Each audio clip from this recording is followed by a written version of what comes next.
It's time for another episode of Cute Mascots Gone Bad. It's the 103rd edition of Oregon's Civil War between the Ducks and the Beavers. And for the first time in this historic series, both teams are headed to postseason bowl games. Oregon State hasn't been to a bowl game since 1965 when head coach Tommy Prothro was in charge. Back in those days, the Beavers dominated this interstate rivalry. Now, their fans are hoping that Dennis Erickson has his team on the verge of beginning a new era of glory years. Just don't expect the Oregon Ducks to give their furry little friends from the north a nice pat on the back. Mike Belotti's team remembers the 44-41 double overtime loss in last year's version of the feud. And the vision of Beaver fans celebrating on their home turf isn't something they will stand for. The lines and the artificial turf have been drawn. Both sides have plenty of ammunition. Now the question is, which team has more heart? Oregon State, Oregon, the Civil War. Next on Fox Sports Net.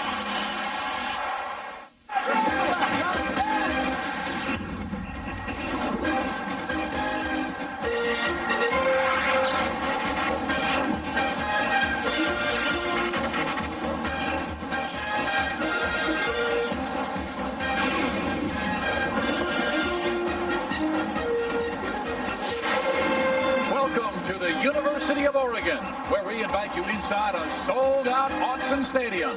This afternoon, Fox Sports Net presents Pac-10 College Football. It is the 103rd Civil War battle as the Oregon State Beavers battle the Oregon Ducks. These two schools have been tailgating and partying all week long, excited about one of the most important games in this rivalry's history. And hi, everybody. I'm Steve Physiak. This is Tom Ramsey. Welcome to the longest college football rivalry west of the Rocky Mountains. Oregon and Oregon State have been playing each other since 1894, and really not since 1964 when the winner went to the Rose Bowl has this game meant so much. Two schools now 7-3. Both teams know they're going to a bowl. Question is, which bowl are they going to? Well, I know both head coaches are awfully happy. They're assured they're going to go to a nice bowl. They have to have some things work out for each other. But really, the battle on tonight's field, I think, goes back to last year's game. A double overtime victory by Oregon State. And I'll tell you what Dennis Erickson has done for his team this year. He's made them believe, and they're not satisfied quite yet. How big is this rivalry? We talked to both coaches. For the fans now in the state of Oregon, this is a biggie. This has bowl implications. This has conference championship implications. It's not just going to be looked at by the people in this state. It's going to be looked at nationally in that regard. So I think that there's a sense of pride, a greater sense of pride, and certainly because of that, a greater sense of scrutiny to the game. Rivalry games are the most fun to be involved in, and obviously probably the most competitive. You've got guys that maybe have played together in high school or against each other in high school, guys that live in the same town, guys that have competed against each other, and then obviously you're in the same state, so it's bragging rights for a year, and so they're always fun games, but they're always the most competitive games and probably the most important games. And both coaches told us the absolute key to victory was Ken Simonton versus Reuben Drones, whoever runs better. Well, I know both head coaches are going to rely on their running backs an awful lot tonight. Kenny Simonton may get the ball upwards of 30 times. That's what Dennis Erickson told me tonight before the game. Of course, he comes in second in the conference in rushing. And then there's Reuben Drones, who can carry the football as many as 45 times in a game. Well, Reuben Drones, they were expecting rain tonight. I don't know if they're going to get it, but Reuben Drones is capable of carrying this offense as many times as possible, and he has done it quite a bit. Joey Harrington, he can be dangerous throwing to a great core of receivers as well. Right now, the temperature is 53. There's clouds about, no rain yet, but they do say there's an 80% chance of rain, and those running backs could be affected. The great backs like Reuben Drones of Oregon and Ken Simonton of Oregon State.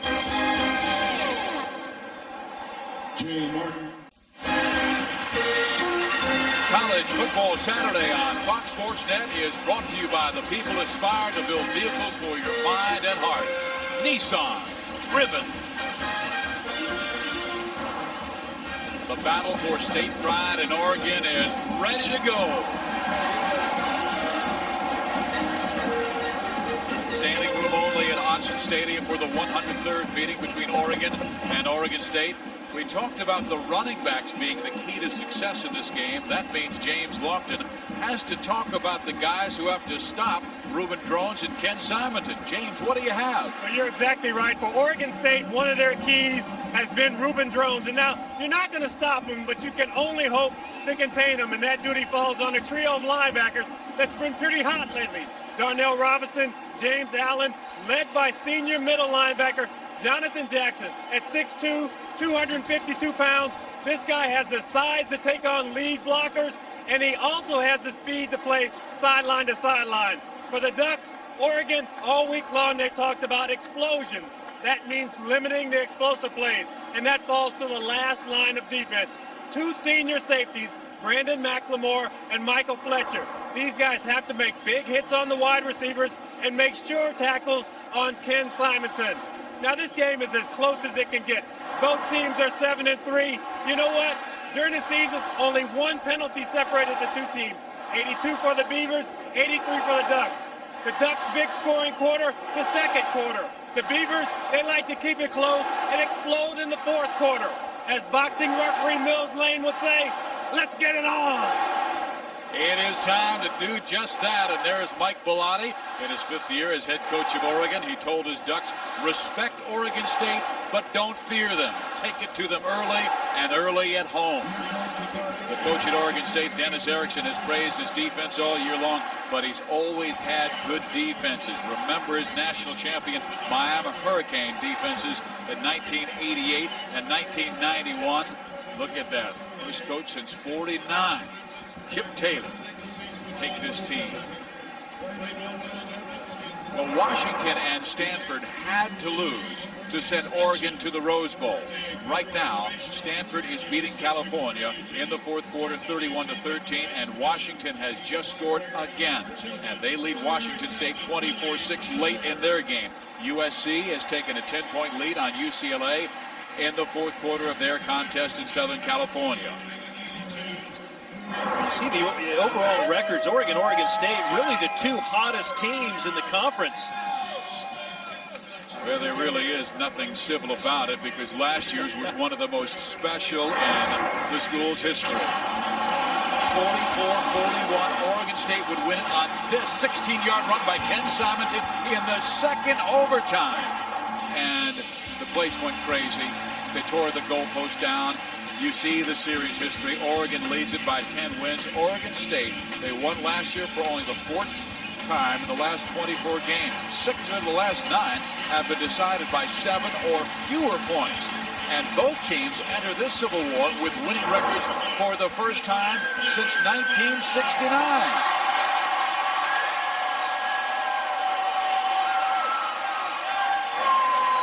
We were out here yesterday visiting with the coaches when we left. It was still early. Yesterday afternoon, about 200 RVs tailgating early. I mean, they have been partying all week long. Yeah, this is something that has been talked about all week long. You see the tailgate city out there right outside Autzen Stadium. And, you know, we spoke a moment ago about Dennis Erickson's defense. They're going to get first opportunity at this Oregon offense as Oregon State's getting prepared to kick off. Oregon won the toss, and they will receive. That means Ryan Seska will be kicking off to Michael Fletcher and Sonny Cook. And Seska knows he'd love to keep it away from number 1, Michael Fletcher, who James Lofton talked about in pregame. Not only is he strong safety, but this guy, a fearless return artist. He has returned a punt this year for a touchdown. Looking for his first kickoff return for a score. It will be Sonny Cook right at the goal line. And Cook is up near the 18-yard line.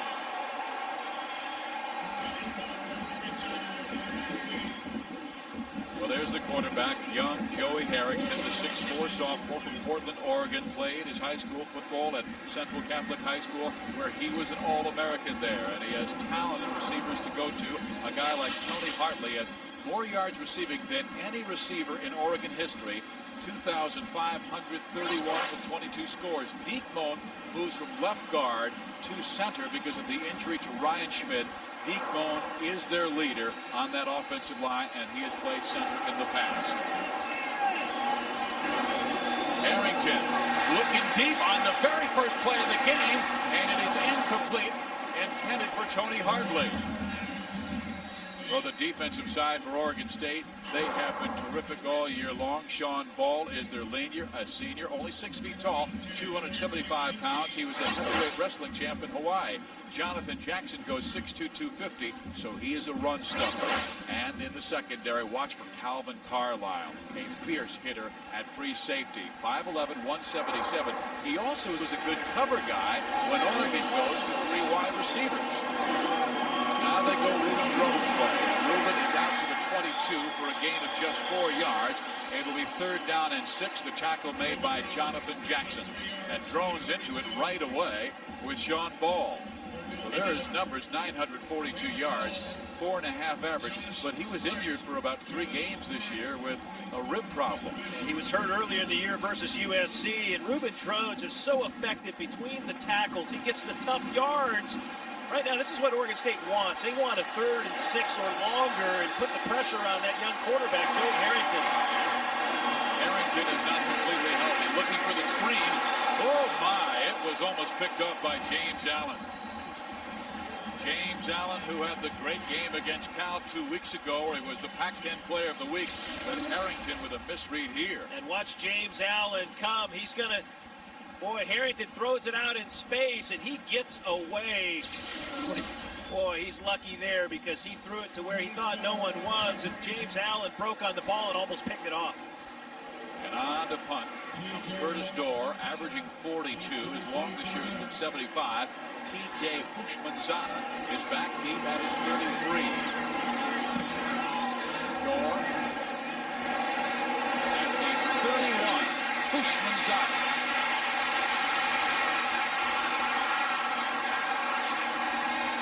Well, he only gains about 3 yards, but he was hit by about 7 Oregon Ducks. So Houshmandzadeh saying, hey, it is time to get it on. That's right. Houshmandzadeh came in 3rd in the Pac-10 and punt returns, averaging 10 yards a return. And just him getting up the field, giving Oregon State pretty decent field position helps out. There is a flag on the play.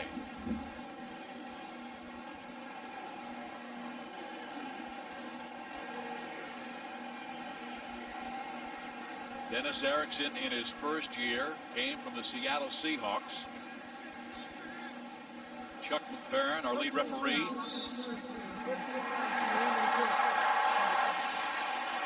And Dennis does not like that. One of the reasons they beat Arizona last week was because they were able to stay away from penalty while the Wildcats committed 16. We'll be right back.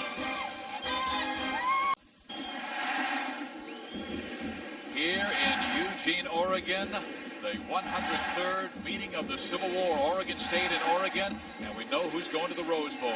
Congratulations to Ty Willingham as a Sanford Cardinal. Beat Cal 31-13 and get the axe. Washington leading Washington State late in the 4th quarter, and USC by 10. Arizona plays at Arizona State next Saturday. But Stanford is going to the Rose Bowl. Washington trying to go to the Holiday. And here comes Jonathan Smith from Glendora High School in Southern California. Only 5'10", 186.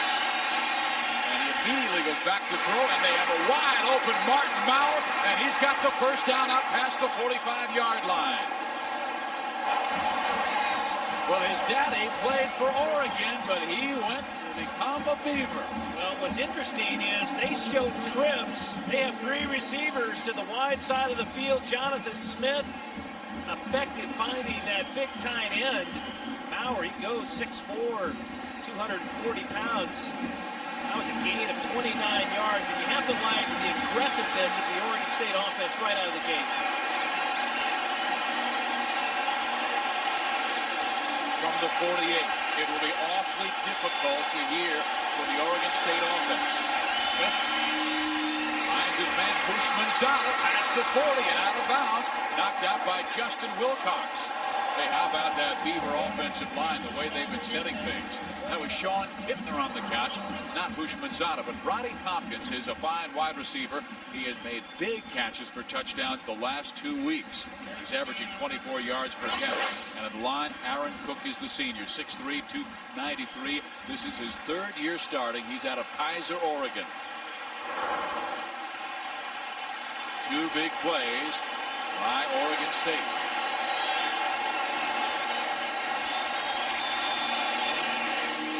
Simonton slipped and fell, and then Dietrich Moore got him.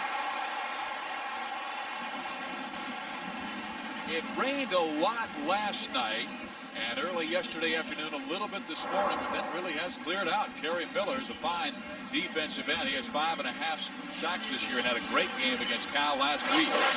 Watch for Peter Sermon in the middle. He has to play even bigger because his mate Matt Smith is injured, will not play.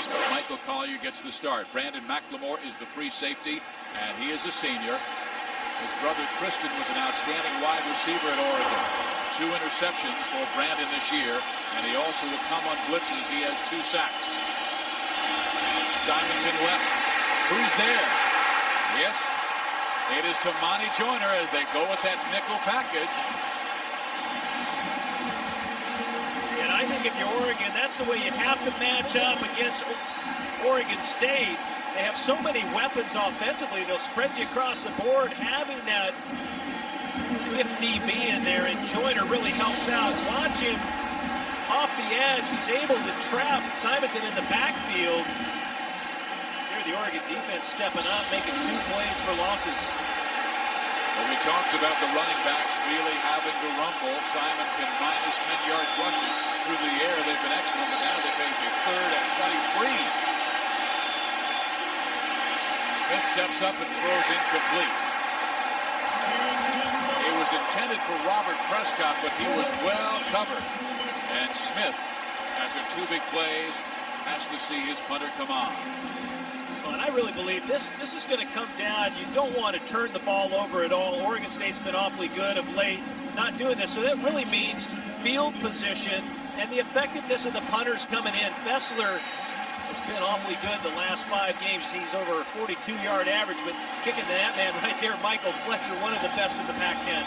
He's returned 1 for a touchdown this year. It was 57 yards. He angles this one towards the sideline. Instead, it goes back and Fletcher has it. And Michael across the 20-yard line near the 23. 40 yards on the punt. Hey, we talked about the 1964 season when both these teams were fighting to see who would go to the Rose Bowl. And Oregon State's Booker Washington scores the only touchdown of the game as Oregon State wins 7-0. It sent the Beavers to the Rose Bowl and their last appearance in any bowl game 35 years ago. Hey, we got to colorize that. We got to colorize that clip. Back in the Tommy Pro days, I'll tell you. Well, those were good years when Oregon State was really winning. Right now, 2 teams with the longest winning streaks in the Pac-10 at 4 wins each, meeting Oregon and Oregon State.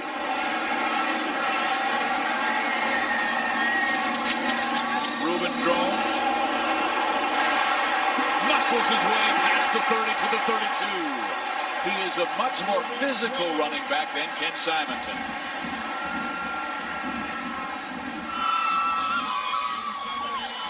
Hey, Steve, what you said a moment ago, both teams coming in on hot streaks, 4 wins apiece. I'll tell you, Drones can bring it too. Flag on the play. This might be about emotion. Unsportsmanlike conduct, possibly, as Chuck McFerrin will talk to both captains.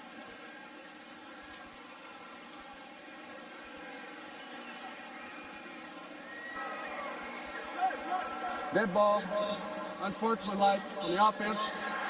Dead ball, unsportsmanlike on the defense. The foul's offset. Here at Autzen Stadium in Eugene, Oregon, it is a scoreless game with Oregon and Oregon State. I'm Steve Physiak along with Tom Ramsey and James Lofton. We'd like to welcome those of you who are watching Southern Miss at Louisville. Southern Miss won that game 30-27, a final score. What a terrific shootout. Louisville.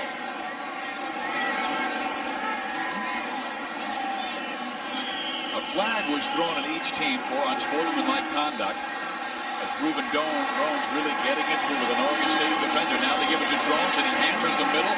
He needed to get to the 34 for a first down. Jonathan Jackson, number 39, the middle linebacker, met him at the 39, 34. That's one great matchup, too. 39, Jonathan Jackson right here watching the middle linebacker. He's just going to fill that A-gap, takes on the blocker and Ruben Drones. And Ruben Drones is such a great runner between the tackles, but that man right there, Jackson, last week named Pac-10 Defensive Player of the Week. Top tackler for the second straight year for the Beavers. Let's see if they give it right back to Drones. 3rd down and inches. Ruben. He's got the first down to the 36-yard line. He just went right over his center deep bone. You know, a week ago, Mike Bellotti had some trickery early on against the Cal Bears, and it's really because Cal had such a great defense. But Mike Bellotti tonight knows that he has to battle. He has to put his guys, they got to have the chains rolling up and down the sideline, just clanking away. So important to keep the ball out of the hands of that Oregon State offense, Jonathan Smith. Now from the 37, first down. Play action to Drones. Harrington, sideline, incomplete. Intended for tight end Justin Peel, who when the season began was 3rd string behind Indy Wamuo and LaCorey Collins, but because of his blocking ability, he gets the start tonight. Well, one of the things Oregon does, they watch Peel. He'll come up and run a corner over here. The fullback's going to come out in the flat, but I'll tell you what, they move the pocket, but the Oregon State Beavers have the answer. They are stride for stride with the receivers, and that's what makes Oregon State #1 in pass efficiency in the defense. They've only allowed 8 touchdowns on the year. Harrington, quick pass, and it is incomplete. Intended for Marshawn Tucker, but Harrington didn't have much time. I mean, Cal hit him and hit him hard. He still does have a 3rd-degree separation of his left shoulder that he suffered really against Washington State and then hurt, and they had to take him out and put in A.J. Feely late last week. That's a good point, Steve. Willie Robinson, the defensive coordinator of Oregon State, knows that Joey Harrington's a young quarterback, especially if he's faced with a 3rd and 10 right now. He's going to bring a lot of pressure, but he's also going to line up in defenses that are perceived pressures, and really there might be a zone blitz. He'll drop some men from the interior just to change up the look. 3rd and 10. Pressure on, and he is sacked. Back at the 30-yard line. Jonathan Jackson on the blitz. There is a flag down.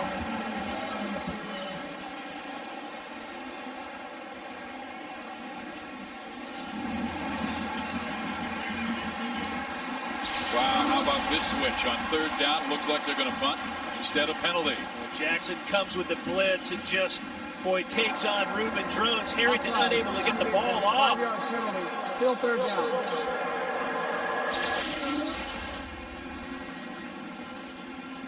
It still will be 3rd down. Offsides against the defense. Jackson, when he shoved Harrington down, turned because he thought Joey had let go of the football. Well, I tell you, if you're Oregon, though, 3rd and 5 is a lot easier to make than 3rd and 10. Changes your play call completely, and I think you still have to find the tight end underneath, or number 2, Tony Hartley, if you're Oregon. They'll throw again. Harrington has had time. Completes it to Marshawn Tucker. First down at the Beaver 48-yard line. Joey, whose father John was a quarterback for Oregon in 1966 through 69, really has been excellent after taking over for A.J. Feely, and so too is Marshawn Tucker's excellence gone up in the last 3 ball games. Well, the receiving core of the Oregon Ducks really can stretch the defense. Marshawn Tucker, Keenan Howery, the true freshman, and Tony Hartley, the veteran, who actually really turned up his production of late as well. Hartley comes into tonight's game with 41 catches on the year, averaging over 16 yards a catch. Double tight end. This could be a run to Drones. They like to run with that look. They'll go Ruben's way, and not much there. Whoa, the Beavers smelled that one out. Sean Ball led the way Tole Talataina was also there, the left defensive end. And the defensive front, Willie Robinson, the defensive coordinator, told us they have got to get the production out of that front seven, and many times front eight as well. Sean Ball, the defensive tackle right there, able to put the hit on him. See what they've done defensively. Points allowed. Even though they gave up 500 yards to Arizona a week ago, it was a quiet 500. That's because they forced 4 turnovers and did not commit one on the offensive side. Throws, sweeps, right side, Reuben out of bounds near a first down. He still will need about one more for a first down. 3rd and 1. I think Mike Bellotti paid Reuben Jones a very nice compliment this week. He said he never had a better week of practice this year. He went out, worked hard, and having missed the game from a year ago, not able to play in the Civil War, Reuben Jones knows the emotion of this game. He knows what's at stake. There's 2 teams going out to battle, but he can carry the load for the Oregon Ducks, and he's had awfully good success here in Autzen Stadium. On 3rd and 1, all I can tell you is when he plays, the Ducks are at 11-3. When he does not, they are 4-4. Draws left. He beats Jonathan Jackson to the corner, gets the first down and more to the 25. Calvin Carlisle on the tackle.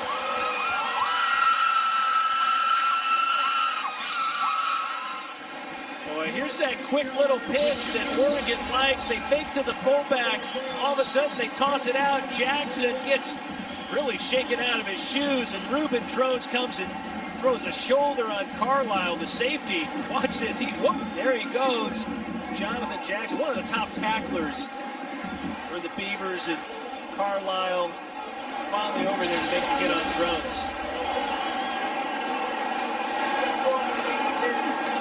Play action. Harrington, end zone. LaCorey Collins broken up. Beautiful defense by the freshman Dennis Weathersby. Pass intended for LaCorey Collins. That kid has just gotten better week after week after week. In the last 3 games, he has just been lights out. Great coverage that time, and great pattern recognition by the Oregon State defense.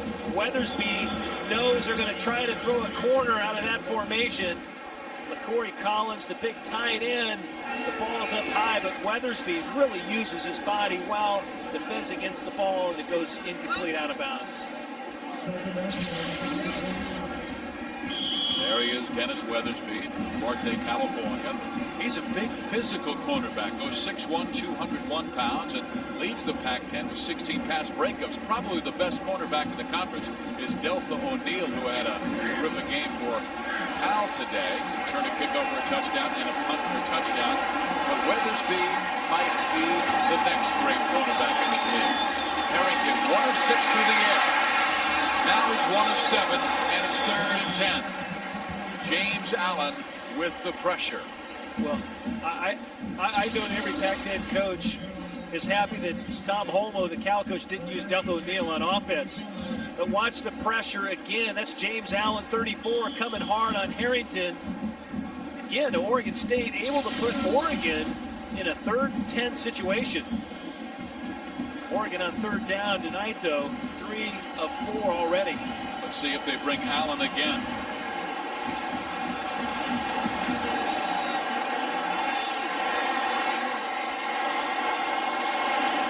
Harrington rolling right, looking deep, incomplete, and Joey starts the game 1 for 8.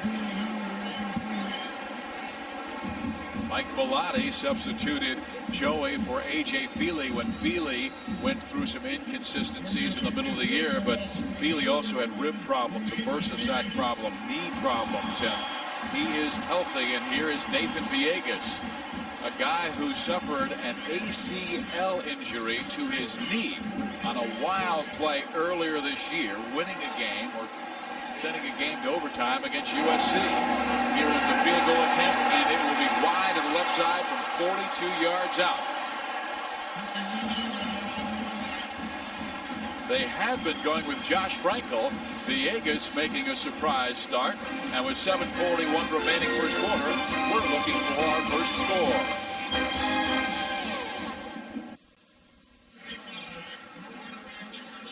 Well, Welcome back to Autzen Stadium in Eugene, Oregon for the biggest Civil War game since 1964, when the 7-2 Beavers played the 7-1-1 Ducks for a trip to the Rose Bowl.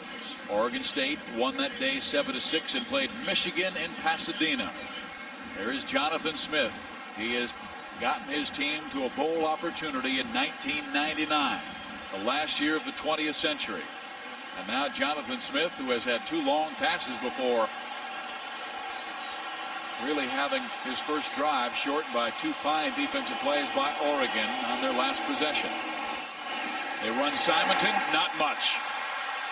Let's go to our College Football Saturday studio for an update with Kevin Frazier. Steve, the 102nd edition of the big game is now in the books. Lusak to Davis.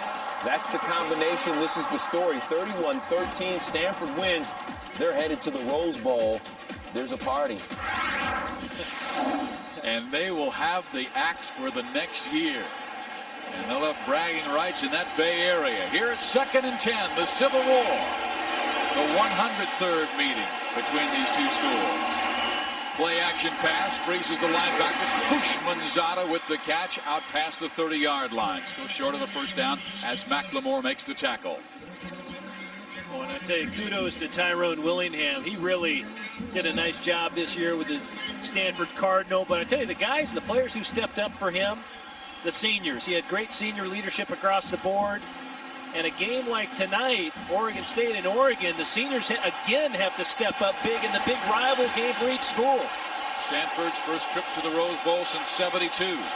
3rd and 4 for Oregon State. 3 receivers left. Smith going that way on the slant, but I believe it may have been tipped at the line of scrimmage.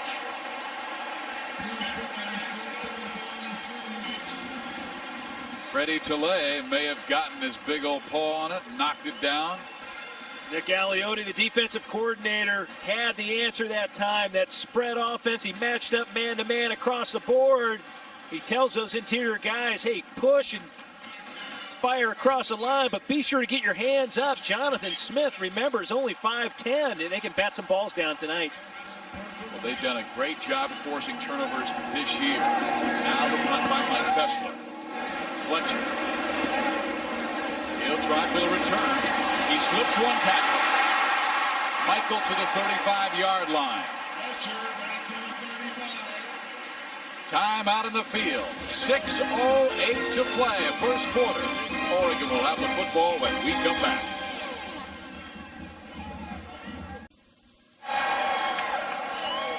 They traveled the 45 miles down the road here from Corvallis, Oregon to watch their Beavers battle the Ducks. Great crowd here this afternoon for the 103rd meeting, and this is the 33rd year for Autzen Stadium. The Ducks going for their 14th straight home win today. That would tie a record set from 1932 to 1936. Oregon with the football. Joey Harrington at the controls. Give it to Reuben Drones. Not much. Let's go to James Lofton. Guys, if you watch this game, it's starting off, it's going to be a defensive struggle. Because what Oregon State is able to do, they're able to get 8 and 9 guys up around the line of scrimmage. And the reason why, Hayward and Weathersby are locking up one-on-one against the Duck receivers, and they don't give them any room to breathe. Jeff Tedford, the offensive coordinator for Oregon, has to find a way to get his receivers involved in this offense. The one pass they caught was the one time that Oregon State dropped off and played an easy zone defense. Well, you just saw the man they expect to have a big game come in, Tony Hartley. He had 2 touchdowns last year in that 44-41 loss in double overtime.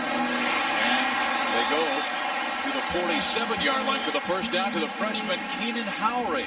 Weathersby was going to be taking either Marshawn Tucker or Keenan Howry. Well, Jeff Tedford, the offensive coordinator, knows one thing. He has to get the ball to Keenan Howry. And as James mentioned a moment ago, Weathersby has been locking up good on the receivers. And right there, they're breaking on the ball. Weathersby delivers a big hit, but after a first down reception by Howry. So Weathersby goes to the right side where he will play cornerback against Tucker. Give it to Drone. Reuben past the 50. Reuben with the first down to the 40-yard line, but a great block by Oregon against linebacker James Allen.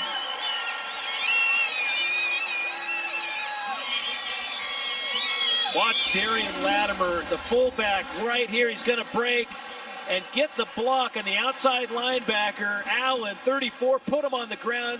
Reuben Drones up the field once again, lowering the shoulder on Calvin Carlisle. And boy, that's just good, tough running and a great lead block out front by Latimer. We're still in the first quarter already. 9 carries for Drones, 53 yards. Just keep on giving it to 22. We saw him carry the football 45 times one day against Arizona with a bruised rib.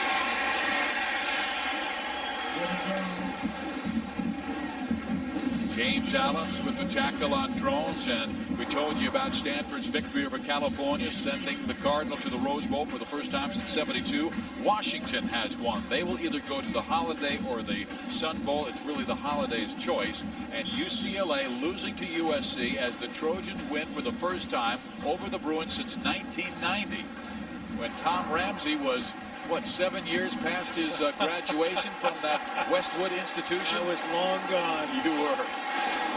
But the memories you shared with us for so many years until Kate McNown shot all your moms last year. Marshawn Tucker was out of bounds, incomplete, but there is a flag down. Weathersby with terrific coverage, but did he shove Tucker prior to? Boy, you know, the emotions run high in these rivalry games. Boy, I'm not sure where the flag. I'm not sure. Looked like Dennis was holding his jersey.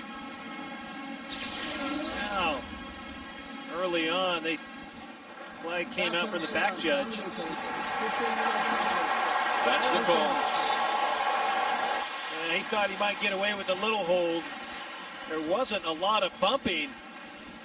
Dennis Erickson saying, "Hey, let him play football," and tugging on his jersey just a little bit. Didn't have a lot of jersey, but I tell you, the little bit he had drew the yellow hanky. So Weatherby stays cornerback right side and will take Keenan Howry. Harrington hasn't completed many, but he has his team to the 22. Drones in trouble. Reuben somehow gains about 3 yards. Tom, I thought he was down for about a 4-yard loss. Great piece of running that time, just making something out of nothing. Absolutely nothing that time to the right. But I was going to say, when you see the numbers on Reuben Drones, 11 rushes so far tonight, 5.5-yard average. But these rivalries, Steve, are just so emotional, so impactful. You know, back SC-UCLA reminds me tonight, Oregon State and Oregon, there's an awful lot of color in the stands, and a lot of the fans have brought their pom-poms and showing their school spirit tonight. Harrington. Keenan Howry apparently it was trapped, and there is a flag down on the play.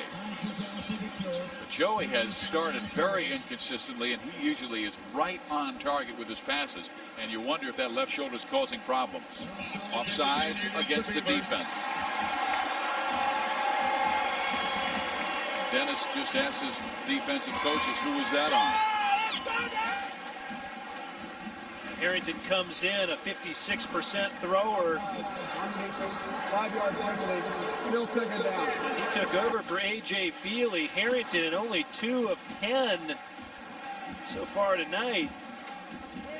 But I tell you, I think part of the difficulty is facing that tough Beaver defense. Their attacking style defense. And remember, A.J. Feely on the sidelines, he's able to play, and he's mended up. He went through a battle of some injuries himself. Drones. Not this time, Reuben. You will be sacked for a 4-yard loss. And the NFL this morning is coming your way tomorrow at 11 Eastern, 8 Pacific on Fox Sports Net. The guest is Saints head coach Mike Ditka. Hey, Tom, here's the trivia question. Ditka is one of only 2 people to have won a Super Bowl as a head coach, assistant, and a player. Who is the other? Well, you'd have to go back a little ways. Would it be Tom Flores? You got it. You're the best. Mike Ditka and Tom Flores, and we'll be talking to Ditka tomorrow. NFL this morning, Jonathan Jackson rallies his defensive troops. Harrington on 3rd and 4.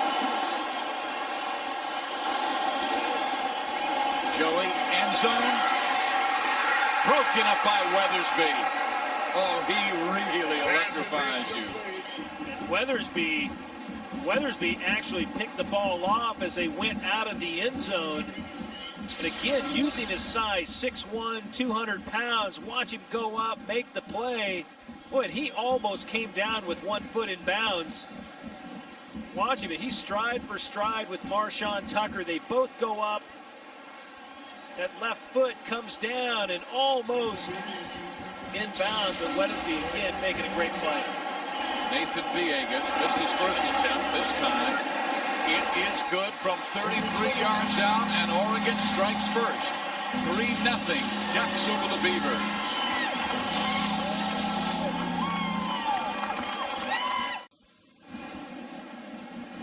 Oregon with a 3-0 lead over Oregon State. Nathan Villegas hit one from 33 yards out. Nathan, last time we remember seeing him smile, he had just kicked a field goal to tie a game in the end of regulation with USC, and then hurt his knee in the process. Smiling again because he is on the field and healthy again. Boy, it's amazing what he did. He really gutted that out. Danny Katz will kick off, not Villegas. They want somebody with a healthy leg out there for a tackle. Oh! Look at the special teams, and Robert Prescott is really knocked them winding around the 12-yard line. Michael Fletcher was there. Tom Osborne, the special teams coach of the Oregon Ducks, just has his guys flying downfield. They just put the hammer on Prescott. Oh! Michael Fletcher, I'll tell you, he's one of the best defensive backs in the league. Dead ball, personal foul on the return team. Dead ball, personal foul on the kicking team. So not only did the special teams do their job, knocking them down inside the 15, now the penalty will put them inside the 10. Football news comes your way weeknights at 6 o'clock on Fox Sports Net. Get all the football news, highlights, and analysis you can handle. Not only the pros and college, even high school pigskin coverage. Offsetting penalties. Fouls on both teams, so we'll start with 14. Simonton past the 20. That is the first run, a healthy run that we've seen by the Oregon State offense. And as you said in our opening, Simonton must run well for the Beavers to win. There is a flag, though, down in that run. And Simonton right here, he wants to hit it right off that right tackle. They match up pretty well. Dead ball, personal foul. And he ducks outside. I think Simonton is so hard to see. If you're a linebacker, Steve, his size, he's not awfully tall. Look at his rush yards this year. 1,266 yards coming into tonight's game. 15 touchdowns. Of course, he trails only Trung Candidate in the Pac-10 conference for total rushing yards. And they had a battle a week ago down in Corvallis. He is only 5 feet 7 inches tall, 175 pounds. His sophomore came into the game, needing just 39 yards to break Bill Enyart's record. Most yards rushing in a season by Oregon State.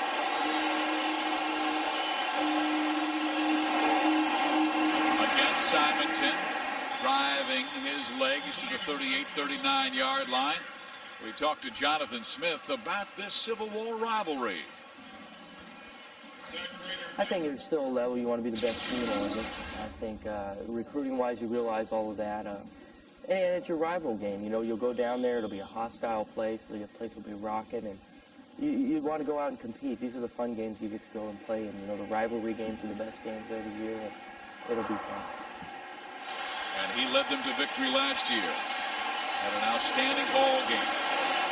Came on at the end of last season, took over that starting job over Terrence Bryant, and has not turned it back. As even though you look at Jonathan Smith and he's only 5'10", 185, he is a guy that Dennis Erickson said picked up his offense faster than any quarterback he has had, including Gino Torretta, Craig Erickson, or Tim Rosenball, who he had at Washington State. But last year against the Ducks, over 300 yards, 2 touchdowns, no interception. Well, I was going to say the magic number is no interceptions, and that's what he's been able to do for the Beavers of late.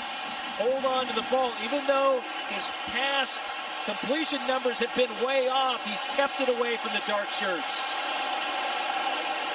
Oregon showing blitz. Now they back off and rush just 3. Smith with time, incomplete. He had his man open, TJ Houshmandzadeh, but it's 4th down and 6. Great pass protection that time by Oregon State. They allowed Jonathan Smith the time to check out Houshmandzadeh coming across the middle. The throw was on the mark. Houshmandzadeh just not able to come down with it. So on comes Mike Fessler, and again to punish the dangerous Michael Fletcher. Fletcher, we already saw him attack the Oregon State special teamers on the kickoff. Look how aggressive he is. Only 5 fair catches. Fessler fumbles it. Oregon's going to get it with great field position.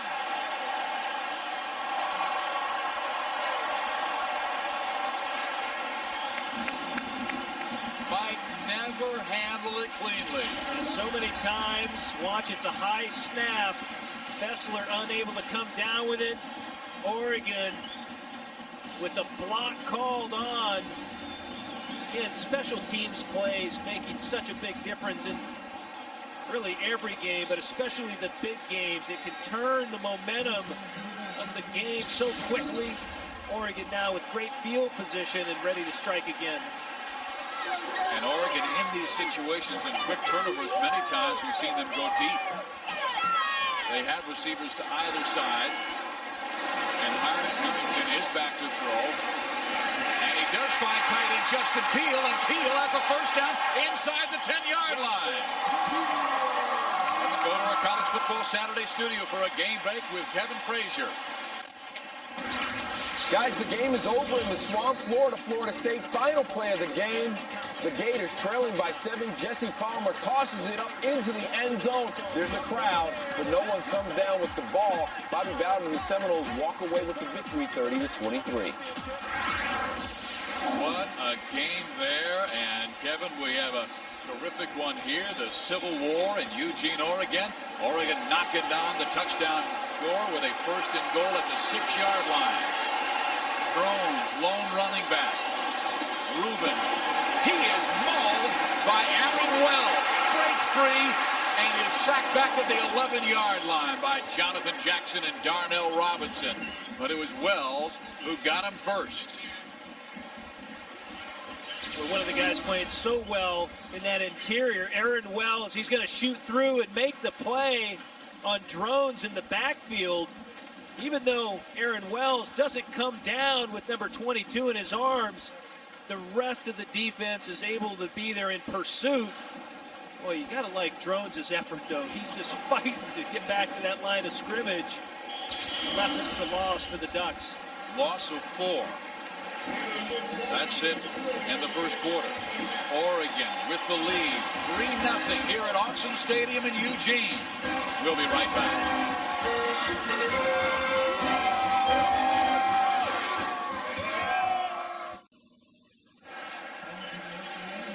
Oregon with a 3-0 lead over Oregon State. Our National Car Rental game summary. Nathan Villegas, 1 of 2 for field goals. Oregon State, only 39 total yards on 3 possessions. Simonton hasn't run for a yard. Drones, 13 rushes, 54 carries in the first quarter alone. Now it is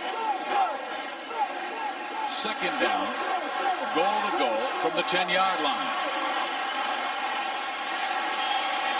Harrington has not started well passing. He'll run the option.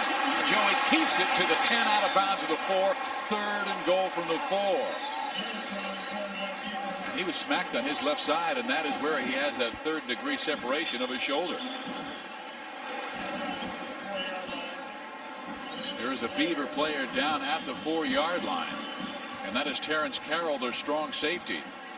He's a junior, and this is his 3rd year as a starter. He would be a tough loss. Boy, the option gives you such an added dimension down in the red zone. Harrington lowered the shoulder on Terrence Carroll, the free safety.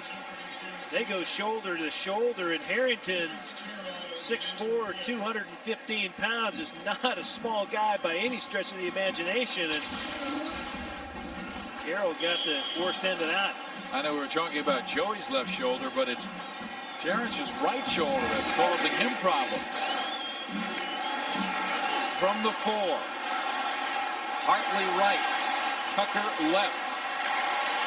Split backs. Harrington looking for Tony Hartley. Incomplete.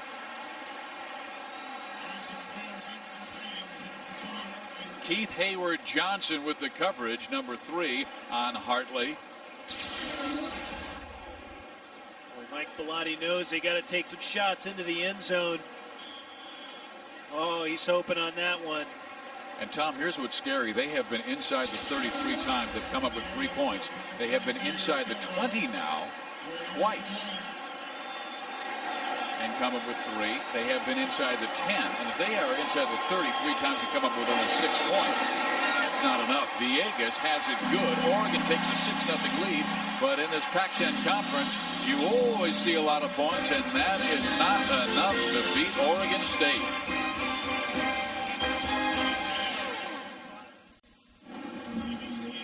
Oregon has a 6-0 lead over Oregon State. Back in 1992, the Ducks won by just 7-0. Oregon State's quarterback Mark Olford fumbled for the Beavers on his own 22. The result would be the only score of the game by Zechariah Davis.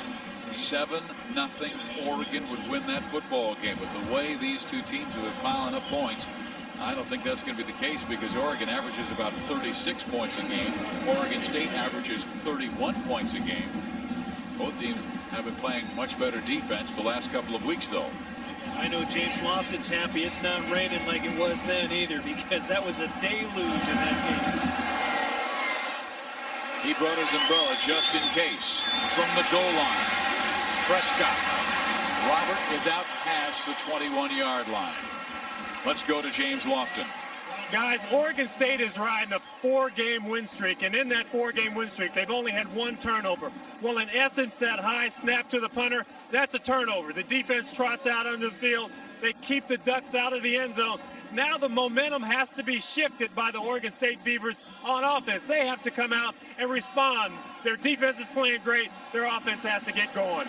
You're absolutely right, James, because they are plus 11 in turnovers in their 7 victories this year.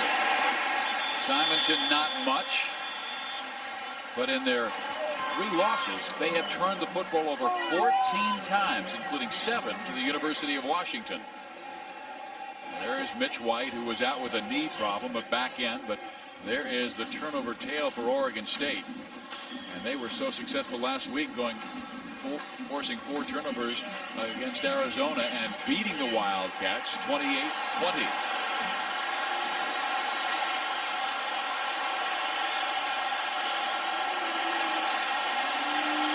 Timeout called by Jonathan Smith. You told me that you felt Oregon State might have more trouble with Oregon's defense than any other defense they might see. Why? Well, Oregon State wants to be able to stretch the field, but I think Oregon has the ability to punch and counterpunch. They have the talent and the athleticism to line up Gagliotti and his defenders. He has a senior group of safeties. Remember what James Lofton said at the top of the show. Brandon McLemore, Michael Fletcher, even though they might not run as fast as some of the safeties in the league, I guarantee you Michael Fletcher and his experience alone is an additional factor out there. They're able to match up with that team and put that much more pressure on Oregon State. But Oregon is without middle linebacker Matt Smith. College basketball, the 4th annual Top of the World Classic, tomorrow at 5 o'clock Eastern on Fox Sports Net. Great field, including Oklahoma, Cal, and George Washington. And how about that Cal team defending NIT champs? They won their first game as freshman Joe Shipp scored 20 points. And Steve, you know, we can talk about the defenses, but essentially the offenses need to step up too, and most importantly, the quarterbacks. Jonathan Smith has got to make some throws, some big throws against this tough Duck defense. You're right, he has not been coming up with big plays recently. He does wing it out left side, incomplete, pass too tall. And it was intended for Amani Percoach. Percoach, they really felt he was going to have a big game because he had really a poor game in their victory over Arizona last week. And when I was speaking to Michael Johnson, the quarterbacks coach for Oregon State, he mentioned that per coach has got to come up big as well. You see Michael Johnson right there. He's on the headset with Tim Lopano, the offensive coordinator, and Dennis Erickson trying to get to the best plays. But again, the onus falls on number 9, Smith. 3rd and 9. They swing it out to Simonton. Ken out of bounds for the first down. He went out about a half foot beyond where he needed to go at the 32-yard line. Clever play by Oregon State, really taking a page out of the Ducks offensive playbook. Yep, Simonton really just a hot, meaning he is coming out of the backfield with no blocking responsibilities. Justin Wilcox, the senior corner, comes over a little late. Simonton knowing right where the sticks are. See how many catches he has on the season. Don't be afraid to throw him the ball at all. He's got good hands. Now Roddy Tompkins with the catch, breaks the tackle, dives forward, very close to a first down near the 42-yard line. Well, if there's one guy, Mike Bellotti, I asked him who's he scared of that Oregon State offense. He said Roddy Tompkins. And it's because of his speed and speed alone. Roddy Tompkins has been able to burn defenses long distance, 24-yard average. He had a touchdown a week ago versus the Arizona Wildcats on 3rd and 22. Jonathan Smith got him a deep ball, but that's a healthy average coming into a big game. And all 5 of those touchdowns have come in the last 5 games. 3 wide, all left side. Simonton, nice hole, set up by Mitch White and Aaron Cook. James. Guys, you see Jonathan Smith walking to the sideline after every play. You know what they actually do? Signal the plays, and he just likes to make sure that there's no confusion. He likes to go over and talk to Dennis Erickson. Maybe just likes to look in Dennis Erickson's eyes or something. I don't know. Well, all I can tell you is they say he's a winner. Tim Lopano, the offensive coordinator, said he studies. He's trying to get better every day. And he said he is a young man who will eventually be a football coach in college football. 2nd and 5. Simonton, oh, they read that beautifully. The entire middle, led by Peter Sermon, was there, and Saul Patu. And one of the things Oregon State worked on in practice this week, knowing they were going into a hostile environment, they watched Patu come from that defensive end position, but they know that they were going to face a tough crowd with Autzen Stadium, a loud crowd. They were going to have to work a lot of no count into their offense and stay with the play called at the line of scrimmage. Jonathan Smith cannot check off at the line. They've got to go with the play that's called. Great against the run last 2 weeks. Smith, ooh, boy, he shot that one like it was out of a cannon and really gave him Prescott no chance to catch it. That was a fastball about 92 miles an hour, a little hair on it. Boy, and credit to Monty Joyner, number 23, the nickelback. He's back playing. He had been suspended indefinitely by Mike Bellotti for breaking team rules, and I just think having him back on the field is a big difference tonight for the Duck defense. As a quarterback, though, how do you deliver that pass? Did that have too much mustard on it? You deliver it lower than shoulder level, I'll tell you that. Or the safeties will be leaving your wide receivers and sending them to the hospital. Here's Michael Fletcher. He got hit and hit hard at the 22, and Michael doesn't go down. He's the pinball wizard. 44 yards in the punt. There is a flag down on the play. Fletcher will run to the sideline as Oregon's D offense will take over the football with a 6-0 lead.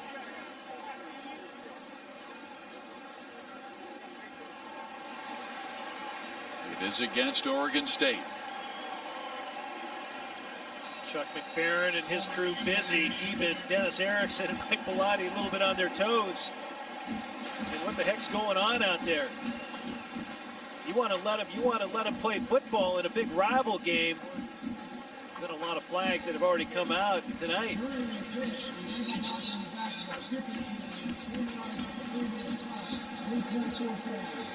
And that is their 6th penalty of the game to Oregon's 1. And that has hurt Dennis Erickson's team more than anything in the first half here in Eugene.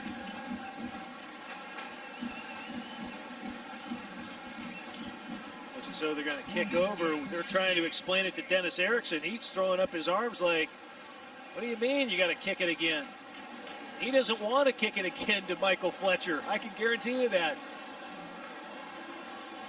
Well, they mugged Michael about the 20-yard line. That's where the ball would have been. Let's see what the ad is after this. Fletcher's now standing at his 25. He's a guy that does not fair catch many. And what the end result is a big momentum boost for Oregon because they're going to get a lot better field position out of this. The dangerous Fletcher, who has returned 3 punts for touchdowns in his career, takes us at the 30, and here he goes. Right side. Fletcher to the 45. So it is a 35-yard penalty against Oregon State.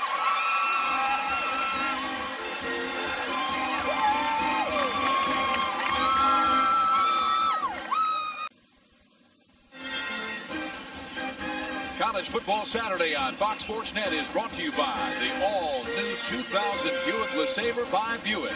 Re-engineered to be safer than ever.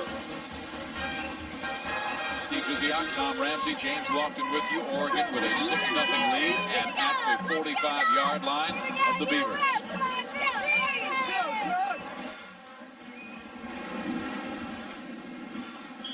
Right in the middle of that Oregon State defense is number 44, Terrence Carroll. He is back in the field after suffering a shoulder injury on Oregon's last drive that resulted in 3 points. Carroll, their strong safety, a fierce hitter. Throws. Look at that play. Wow. That was Tavita Muala, who will replace Jonathan Jackson next year as a starting inside linebacker. But how quick is this guy? Well, Muala allows, watch him right here. He's going to come on the blitz. Willie Robinson, when he has him in the game, it's a blitz package. And I know Oregon knows it's coming. They just can't do anything about it. Muala is so quick to the ball. He's able to shoot through the gap and make the play. And hey, he can rush off the edge, too, and create some problems in the pass protection of the Oregon Ducks. And they'll be pressuring Harrington again now on 2nd and 13 as he goes play action. Wings the pass for a first down inside the 35-yard line to Tony Hartley.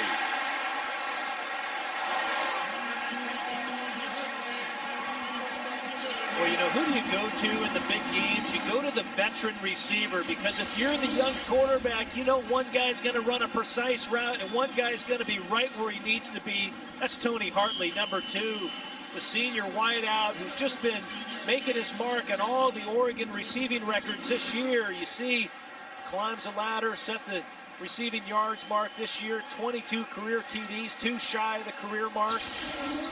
4 against Oregon State. That's not bad. Civil War play. Harrington comes up, throws, and look who's there again. He has been everywhere. Moore. Boy, Micah Moore. You know, Oregon State knows that Oregon is a great screen team, and Moore is going to shoot from his linebacker spot just underneath. Boy, he just makes a great play, scoots by, and what happens, why he's able to do that, he's locked up in man coverage. Micah Moore, 102 tackles, 11 for loss in his career, but he's able again to recognize a screen coming as soon as those linemen pull and break on the football. So Harrington having to go back to the air, has time, flips it, completes it. No first down. They need to get to the 22 for a first down, so it'll be 3rd down and about 3-4 yards as Tony Hartley makes the catch and Carlisle punishes him. Again, Harrington going to his veteran wideout, Tony Hartley, but Calvin Carlisle, number 32, probably playing as well as any safety in the Pac-10. He played so well a week ago versus Dennis Northcutt, one of the most explosive players in the nation, and held him in check. 3rd and 3. Howry and Hartley to the right. Harrington looking that way. Hartley wide open, first down, 10-yard line.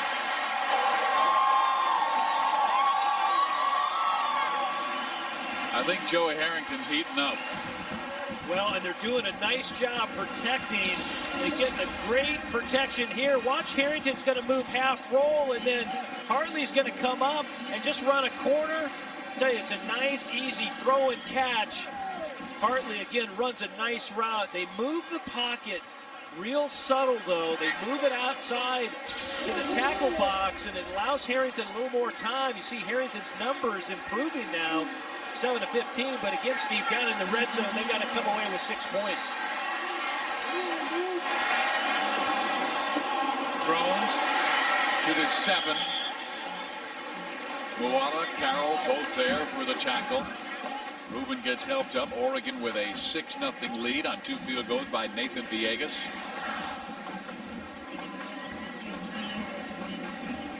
When he plays, Oregon really runs the football well, averaging 192 yards, rushing with Drones. Without him, under 100. Right around 92 yards for Mike Bellotti. He knows how important number 22 is to his offense. Not only rushing the football, just his presence. His presence allows to make play action work. They'll run him to about the 5-yard line, sneaking in between Deke Moen, the center, and Jim Adams, the left guard. That's what Oregon has to do. They got to come off the ball. That offensive line has really got to step up because the Oregon State defensive line and front 7 have played so well of recent. Dennis Erickson very happy that defensive front has not given up a lot of big plays, but right now, none bigger in this first half than the third down facing them right now. 3 wideouts, all in man coverage. Oregon State showing blitz. Harrington, knocked down. No flags.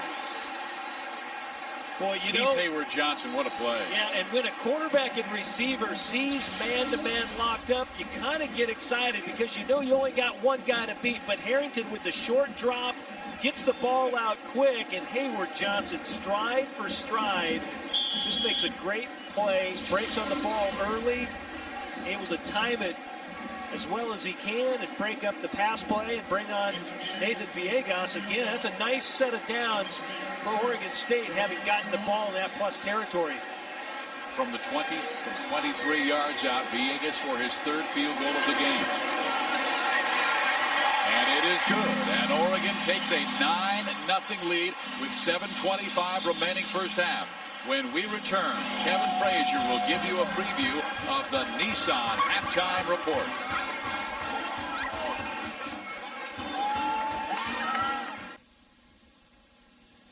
It is Rivalry Saturday, and we'll fill you in on the rest of the national picture, including Florida and Florida State. Kellen Winslow and I will see you at the half for the Nissan halftime report, and Kellen will once again break down the BCS picture and add his own unique slant, which sometimes can be scary. Let's get back to the guys. All right, and you might ask Kellen about that Kansas State-Missouri game where my alma mater beat Kellen's 66-0 today. Wildcats over Mizzou. Boy, you're tough. Rub it in a little bit, huh? Hey, how'd your alma mater do? Yeah, you're still rubbing it in, aren't you? There you go. James Lofton's was successful. They beat Cal today.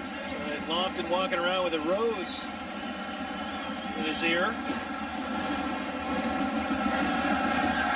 There's the kickoff by Dan Katz as Oregon has a 9-0 lead, kicks it out of bounds. So Oregon State will have good field position at the 35. There is that flag down. We have a great crowd on hand today. 46,115. Let's go to James Lofton. Going to start this drive at the 35-yard line. They're going to start at the 35-yard line. One of the things that they really need to do, they need to start taking their shots upfield. We know that Josh Wilcox, number 19, is back in the lineup for the Ducks. Nobody likes to try and go deep against these guys, but Roddy Tompkins, number 80 on the other side, has been effective going deep against everybody in the conference. That's the matchup that they're lined up with on this play. I would expect the first play to be a deep ball. You remember last week, 3rd and 22, they went deep to Roddy, and the result was a 59-yard touchdown. Prescott, though, breaks free. Robert with the first down up near midfield. Well, instead of throwing deep, One of the things they do, and they do it so well, they call it the rock and lug. Watch Prescott. He's just going to swing out, but then it allows Roddy Tompkins to go down the field and get a block on Justin Wilcox. And Jonathan Smith does a great job of just firing the ball out there. And then you see what that play is able to do. It almost turns into a huge gain, but I tell you, it turns into a significant gain in a first down for Oregon State. They rock and lug to the other side, and Prescott can't hold on, but Smith was throwing behind his receiver. And are they going to call that a lateral? And it is a lateral. Sure enough, the line judge did call it. Jonathan Smith, they just flipped the formation over, Steve, and tried to throw it again. Again, they're just going to wing it out here, and it allows this player to go down and block. But watch the ball. It'll come on this line here. It's a lateral, and they'll mark it out of bounds where the ball actually went out of bounds. So it's a 3-yard loss for the Beavers. Timeout called by Jonathan Smith. Oregon really showing a blitz. They had 8 on that defensive line. Exactly, and Nick Aliotti, one of the things he was going to show 11 up. Sometimes he'll come out of it. College Football Saturday Special Edition starts Friday next week at 11:30 Eastern on Fox Sports Net. Look at the games you can see. Ohio against number 11 Marshall with their great passing offense. SMU and TCU. And Tom and I will be at USC as the Trojans will host Louisiana Tech and Tim Rattay. Also, Oklahoma State against Oklahoma on Saturday. That is a great shootout in the Midwest. I'll tell you, Tim Rattay, now that's a guy that can throw it all over the ball yard.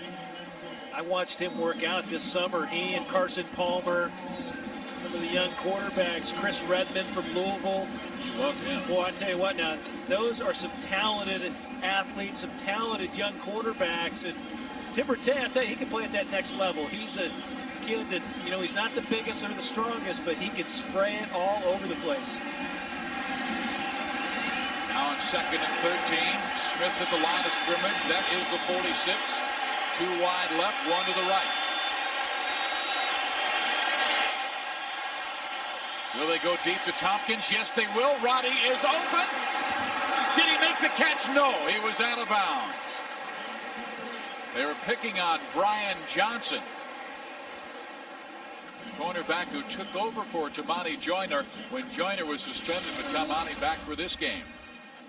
Well, they got to take their shots deep. They got to exploit the speed of Roddy Tompkins. But Brian Johnson, the corner who made the play of the game-saving play a week ago versus the Cal Bears, it looked as though Tompkins should have had it. Came down right between his arms, but Johnson right there to make the play. Well, right now, Oregon's defense has been outstanding. 2 reasons why they have been terrific this year is efficiency on offense and big plays on defense. Oregon has turned it over only 18 times while forcing 27. Last week they had 6 interceptions against Cal. Take a look. Look what they've done on 3rd downs against Oregon State tonight. Over their last 3 games, only 16%. You've got to get the ball up the field. Incomplete, intended for Robert Prescott, and Jonathan Smith having one of those first halves and hoping he can turn it around in the second half, because Oregon right now with a 9-0 lead with 6:44 to play. And Dennis Erickson shaking his head saying, wow, what do we have to do to figure out this Duck defense? Well, you just have to be more effective on 3rd down and not get into those long yardage situations. A 3rd and 13 yards, so difficult to complete. They got to get those positive yards on the early downs.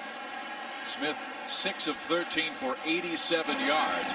Now Fessler with the punt. Fletcher, no fair catch. Oh, he was slugged down about the 27-yard line, but pops right back up. Let's go to James. Guys, Nathan Viejas is back from that ACL injury. It's still torn. It still has to rehab during the offseason. But what he's doing during this ball game, he has a pair of sweatpants that he actually wears over to keep that knee warm. He had a knee brace on. during pregame warm-ups, which he took off so that he could kick during the game. And I've watched all 4 kicks. It seems like each kick has more velocity, more power on it, like he's gaining confidence as the game goes on. Well, he's got all of the Oregon points tonight. There were 6.5 minutes remaining. Oregon back on offense. Harrington to Drones. They have really controlled Rubin after a hot start in that first quarter. Pushing and shoving. Tackle by Talataina. Sean Ball was in that area as well. Second down, 11 yards to go.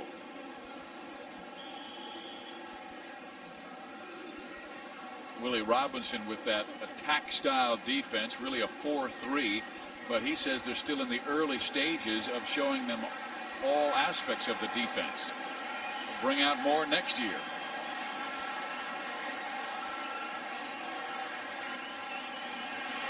Blitz is on Darnell Robinson, but Hartley with the catch at the 32-yard line. Just a gain of 4. Boy, and an attack-style defense it is. Willie Robinson, he'll bring guys from all over the place. Watch Robinson come on the corner, right off the edge, put the pressure on Harrington, and then Jonathan Jackson as well, the middle linebacker. Robinson on a blitz right there, number 5, makes Harrington go a little wider. That's a great play by Harrington as he takes a shot by Jackson as he releases the ball, just because he shifted hands with the ball. On third down, Harrington, incomplete. His receiver fell down. Tony Hartley with 4 catches already in this first half. Well, they had the right call dialed up. Jeff Tedford, the offensive coordinator of the Oregon Ducks, for Mike Bellotti, had a 3rd and short, just what they wanted. Hey, here's a guy, Curtis Dorr, who's been such an effective weapon for Oregon. And a week ago, they ran a fake punt versus Cal. He pulled the ball down and ran with it. But he's able to drive the ball deep. Hit it for 47 yards, first punt of the night. Well, he hammers this one. TJ Hushmanzada will have the return at the 32. TJ cut down at the 34-yard line. Well, stay with us at halftime. We'll take you to our College Football Saturday studios. And Kevin Frazier for the Nissan Halftime Report. We'll be taking a look at that big showdown on the East Coast, Florida State and Florida, number 1 versus number 3. Rivalry weekend, and including, you know, it's no longer you play for the alums or for your family. You're playing for the BCS. How about Virginia Tech hammering Temple today, 62-7? And you know, that was all about the BCS.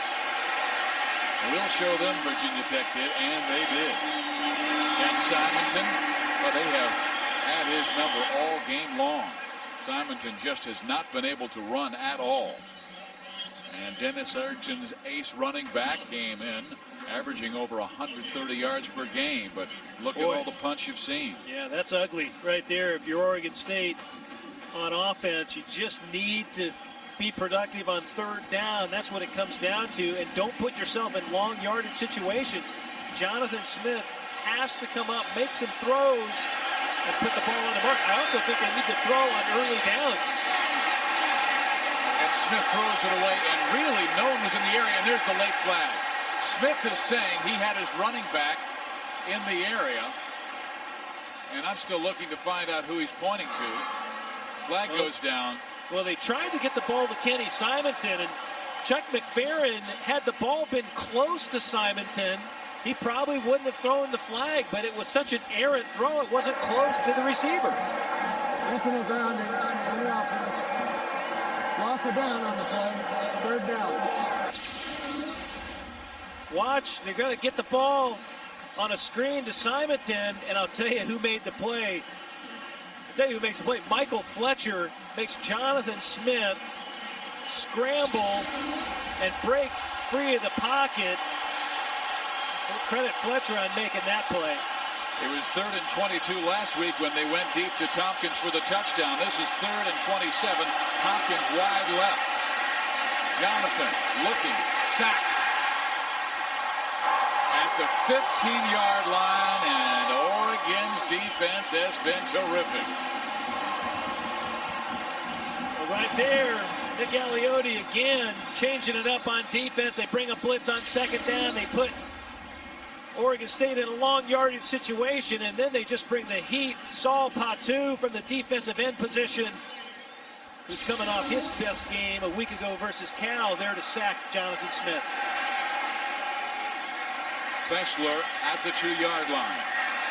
Michael Fletcher at the 45. 3.5 remaining first half. Oh, there's a flag.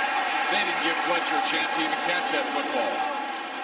So Oregon's going to have very good field position with 3.5 to go. That is, what now, 8 penalties by Oregon State. Yeah, Ricky Walker, number 4. You got to give him room right here to catch the ball, and he doesn't. Ricky Walker just drills Michael Fletcher. Personal foul. Interference with an opportunity to catch the ball. 15 yards. First down. Boy, and again, a big play in special teams. You see the penalties on Oregon State, 8 for 82. Oregon only 1 penalty tonight. But again, this is such a monumental shift, not only from momentum, but field position for Oregon. They're going to line up on the 34-yard line of Oregon State. I think if you're Oregon right now, you take a shot to the end zone. You try to send a message real quick that, hey, we're going to try and take a shot, because Oregon State has played well defensively in this first half, just giving up 3 field goals. Well, the reason Oregon State has been winning this year, I mean, if you strictly look at numbers, is they're forcing turnovers. They haven't forced one. Where they can swing the momentum is by picking one off. Harrington going right side, as is Van Keenan Howry, out of bounds inside the 30-yard line. James Allen on the coverage, and he pushed out Keenan. Well, I tell you what makes that play, pass protection up front by the offensive line. They did a great job that time protecting Harrington. Scott Fergus and Josh Beckett, the 2 tackles, playing awfully well for that Duck offensive front. They need 2 for the first down. Drones behind Joey Harrington. Rubin gets the call to carry. First down. Is he in? Touchdown!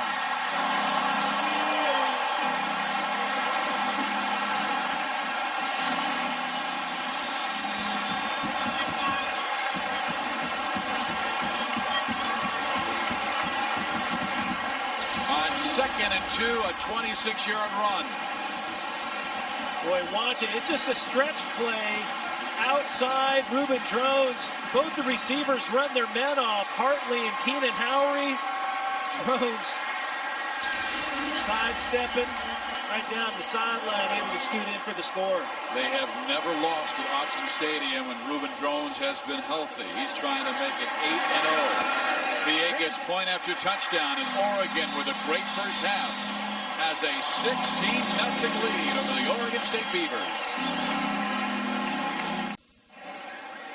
That young man has not always been healthy in his Oregon career, but when he has been on the field, he has been extremely successful. Over 1,000 yards rushing now this season, 1,022 in the last 26 for the touchdown and 16-0 lead over the Beavers. Fair catch, called for by Mark Mao, and he makes it to the 20-yard line. There is Drones. How about that touchdown run again? Boy, Reuben Drones, 26 yards, and watch, he's going to get it and then just hit it and be able to bounce it outside. Nice blocking at the point of attack. Fergus, the big tackle, and then it's all Drones and his speed. He outruns Jonathan Jackson and Terrence Carroll to the flag. Both receivers that time doing a good job running their men off. And then it's just all Reuben Drones. As you said, Steve, over 1,000 yards with 80 yards on the evening tonight. Beavers need to get going. Smith with time now to Rhodes. He's scrambling to the right. There's his man inbounds. Yes, it was. At the 32-yard line, Roddy Tompkins for the first down. Smith made something happen. Boy, credit Roddy Tompkins for staying alive, as does Jonathan Smith. He stays alive from that rush of the Oregon Ducks, but Roddy Tompkins works back down the sideline. He gives Jonathan Smith something to throw it. That's a great grab. Boy, right sidestep and running into Dennis Erickson there. Oregon State needs to score for momentum. There's a rock and lug again, and there's Robert Prescott trying to get a first down. He'll come up about a yard shy at the 42-yard line. Michael Collier on the tackle. Michael Collier stepping in for Matt Smith, the injured inside linebacker. Matt Smith has been such a good player for that Duck defense. Michael Collier called into action tonight alongside Peter Sermon, the other inside linebacker. Simonton. Oh, Oregon State's defensive line has just been everywhere. Saw Patu started it. Michael Collier finally wrapped him up. Oregon defensively has just been super. Yeah, Galliotti early on, Joyner. They got the number. They got Simonton's number there, and then, well, I tell you, they're swarming to the ball. They're all over it. Saul Patu, number 48, leading the way. And there's the architect of that defense. Nick Galliotti, defensive coordinator, and Ken Simonton has been limited to 3 yards rushing on 11 carries. They'll give it to him again. And Ken will get the first down as he goes out of bounds at the 46-yard line, shoved out by Brandon McLemore. But here's a guy who came in averaging about 130 per game. Steve, finally, they're able to convert on third down. It's because it's a short third down, 3rd and 2. That's more like it. They can hand the ball to Kenny Simonton. He can wiggle and break free, but boy, only 8 yards, less than a yard a carry. Have to get more production out of him. And credit, like you said a moment ago, the defensive line of Oregon so far tonight. Smith, deep, Tompkins, incomplete. Brian Johnson had a hand on him, but would not give it up. And there's no flag in the play. Brian Johnson's not a big guy. He's about 165 pounds. He's running. He's got a pretty good grab of Roddy Tompkins' arm. That's one way to slow down Roddy Tompkins. Brian Johnson a little bit out on an island covering Roddy Tompkins, and that's how that offense, they need to throw on first down. That's part of what Oregon State has to do just to get Oregon to play off them a little bit. Smith, incomplete.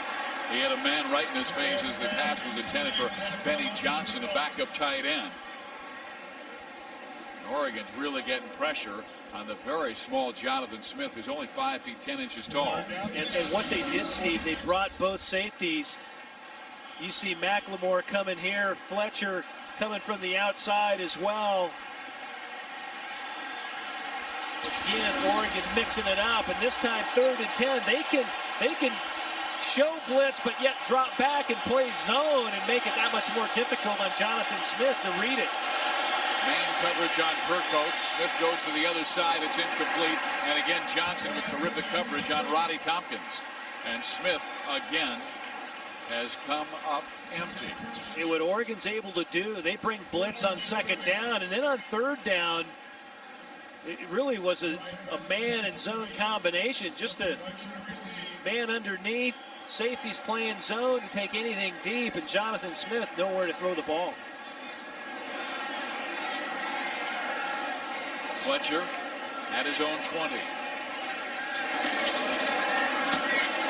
Fessler hammers it inside the 20, inside the 5, and into the end zone. So Oregon will start their offense at their own 20-yard line with 1 minute and 10 seconds left in the first half. Stay with us again at halftime. We'll take you to our College Football Saturday studios and Kevin Frazier for that Nissan halftime report. Report on the big game with Florida State and number 3 Florida. That was the best of the rivalry games, and Florida State with a 7-point win. Well, of all the highlights, Florida, though, did have a Hail Mary that I'm sure the fellows will show you with you. Michael Fletcher, what about the job he has done? Well, he's done it all. Not only does he play defense, he runs down on kickoffs, special teams, he returns punts. One of the top punt returners in the Pac-10. Then he made a good decision a moment ago, letting the ball scoot into the end zone for a touchback. Reuben Drones. Terrence Carroll wraps him up after a 3-yard gain. Nice play by Carroll. Good solid tackler from that free safety position. And I tell you, if Reuben Drones is coming and making defensive backs make tackles, then you know the Oregon offensive line again doing a good job locking up that front 7.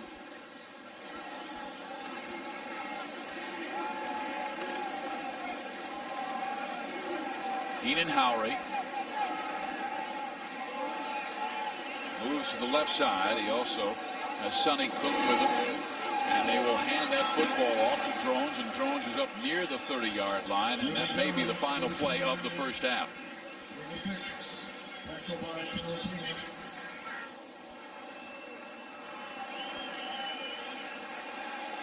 Well, Oregon and Oregon State came into this game meeting for the 103rd time, and right now the heroes of this game have been on the defensive side with the fellows from Eugene, Oregon. At the end of the first half, it is Oregon 16, Oregon State nothing. Right now, let's go to Kevin Frazier in our College Football Saturday studios for the Nissan Halftime Report. Steve, third Civil War with the Oregon Ducks leading the Oregon State Beavers 16-0. And Steve Physiak again with Tom Ramsey. And right now, Oregon is 3 for 3 in what they wanted to do. They wanted to pressure Jonathan Smith. They wanted to slow Ken Simonton. They've done that. And they wanted to run Reuben Drones 80 yards, including a 26-yard touchdown. Well, Reuben Drones has been very effective tonight, really keeping Oregon State's defense off balance. And Oregon State has not been able to counter. Kenny Simonton has really been held in check the whole night by that defensive front of Oregon. And as we check the first half stats, you'll notice that Oregon State running the football minus 27 yards, Tom. Yeah, I think what ends up happening, this is such a big key here. Minus 27, it equates to only 82 total yards for Oregon State. And I'll tell you, thus far, Oregon able to keep the opposition off balance with a nice mixture of run and pass. And how about those running back comparisons? Ken Simonton over 1,200 yards rushing coming in, only 8 yards on 12 carries. Drones 89 yards, including a 26-yard touchdown run late stages of the first half. There is Simonton, number 35, the little guy at 5 feet 7 inches tall, 185 pounds. And Reuben Drones, number 22, Mike Bellotti said he has never seen him so emotionally peaked this week. This is the last game he will play at Autzen Stadium. He has never lost a football game here in Eugene. Yeah, the only thing Dennis Erickson does not need is a supercharged Reuben Drones, but that's what he's got tonight. Oregon State will get it first, and how important is it that they score in this first drive to get the momentum back? Mark Mallett calls with a fair catch, and he makes it to the 28-yard line, and then is hit. Now, he called for the fair catch. There is no flag down. We have time to go to James Lofton. Guys, I talked to both coaches at halftime. You know, I think they go to some school to figure out what to say to reporters, because they both said exactly the same things. We need to start executing a little better on offense. Bellotti said we move the ball, but we need to score points when we get down in the red zone. Dennis Erickson, he didn't have a smile on his face when he talked to me. He said we need to start executing on offense. Defensively, both clubs are playing well, but special teams has really been the turnaround. Oregon has played exceptionally well on special teams. And Erickson's expertise is on offense. They will run Simonton, not much, just a 2-3 yard gain, and Oregon State nothing but punts, including one where they fumbled, and the result was 3 points for Oregon. Boy, 7 punts in a row. Fessler and the one fumbled punt that allowed Oregon a short score and a short field. Smith needs to heat up. He's been a big play quarterback throughout his career, even in his first big start against Washington last year, where he threw for 469 yards. And here's a flag going down very quickly on second down. They had 8 penalties in the first half alone. Dead ball. False start. On the offense, 5-yard penalty. Still first down. One of the biggest problems that hurt him in that first half was getting in long yardage situations, and whether it's second and long or third and long, it's put an added pressure on Jonathan Smith, and he's gotten a lot of heat from that front defensive line of Oregon. But yet, I believe in the second half, Steve, they're going to have to come out and throw the ball more on the early downs and not get in those long yardage third down situations. Well, they will here with 5 wide receivers, and Smith is sacked. Peter Sirmon on the blitz.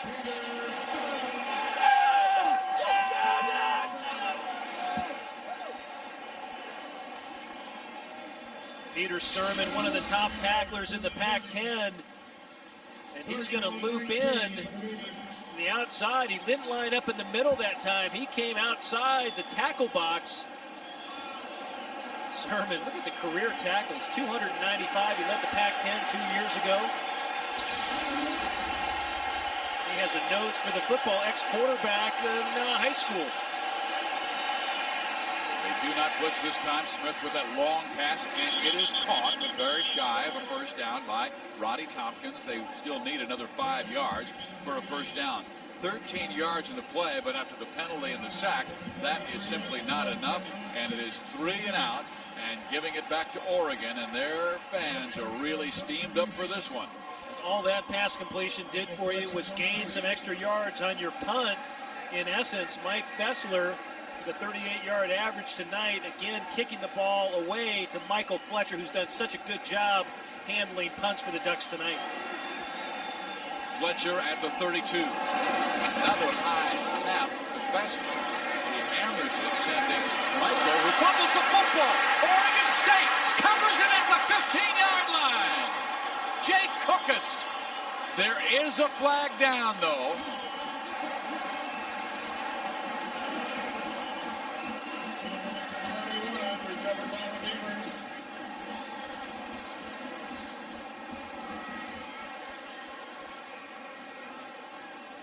Oregon State has needed some help. Oregon has not turned it over in this game. This may be their first. And Oregon came in leading the Pac-10 conference with a +9 turnover ratio tonight. That was number 1 in the conference. Oregon State at number 3 with a +6. But you're right, they haven't gotten any breaks. And just when you're talking about the exploits of Michael Fletcher, he drops one. Penalties decline. First down. So Oregon State gets it inside the 20-yard line. If there was a time where the momentum would swing, this is it, Tom. Well, take a look right there. Pushing in the back, and Michael Fletcher that time had some time to catch the ball, but he muffed it. Oregon State finally given the short field to put their offense on the field, but now the crowd starts to crank up. And Oregon State prepared for this. They said we won't do too many checkoffs because of the noise. They'll go with a lot of silent counts and hand signals. A lot of quick counts as well, and they do here, and the ball is batted down. May have been Dietrich Moore. It may have been Jason Nicolau. Both were in that area. Yeah, Dietrich Moore was the one that got up to block it. Came off the edge there. Really kind of a half rush, but they know that Jonathan Smith has what in effect is called a short set. He'll take a 3-step drop and then get rid of the ball on a timing route. So they know when the ball is going to come out, but it's incumbent upon that offensive line of Oregon State to get those guys' hands down, get the defenders' hands down, hit them in the knees. From the 21, Smith throws it again, catch is made 16-yard line. They need 5 more for a first down. So Roddy has been busy in this game, but not too many of the passes outside one of his first in the first possession by Dennis Erickson's Beavers has been really for that many yards. Yeah, Jonathan Smith, this is where you need to make plays as a quarterback. You can't rely on anyone other than the guy pulling the trigger. And number 9 has to read the defense and get the ball in the open man. Simonton motion. Smith is sacked. They brought him off the edge, and Saul Patu with the sack.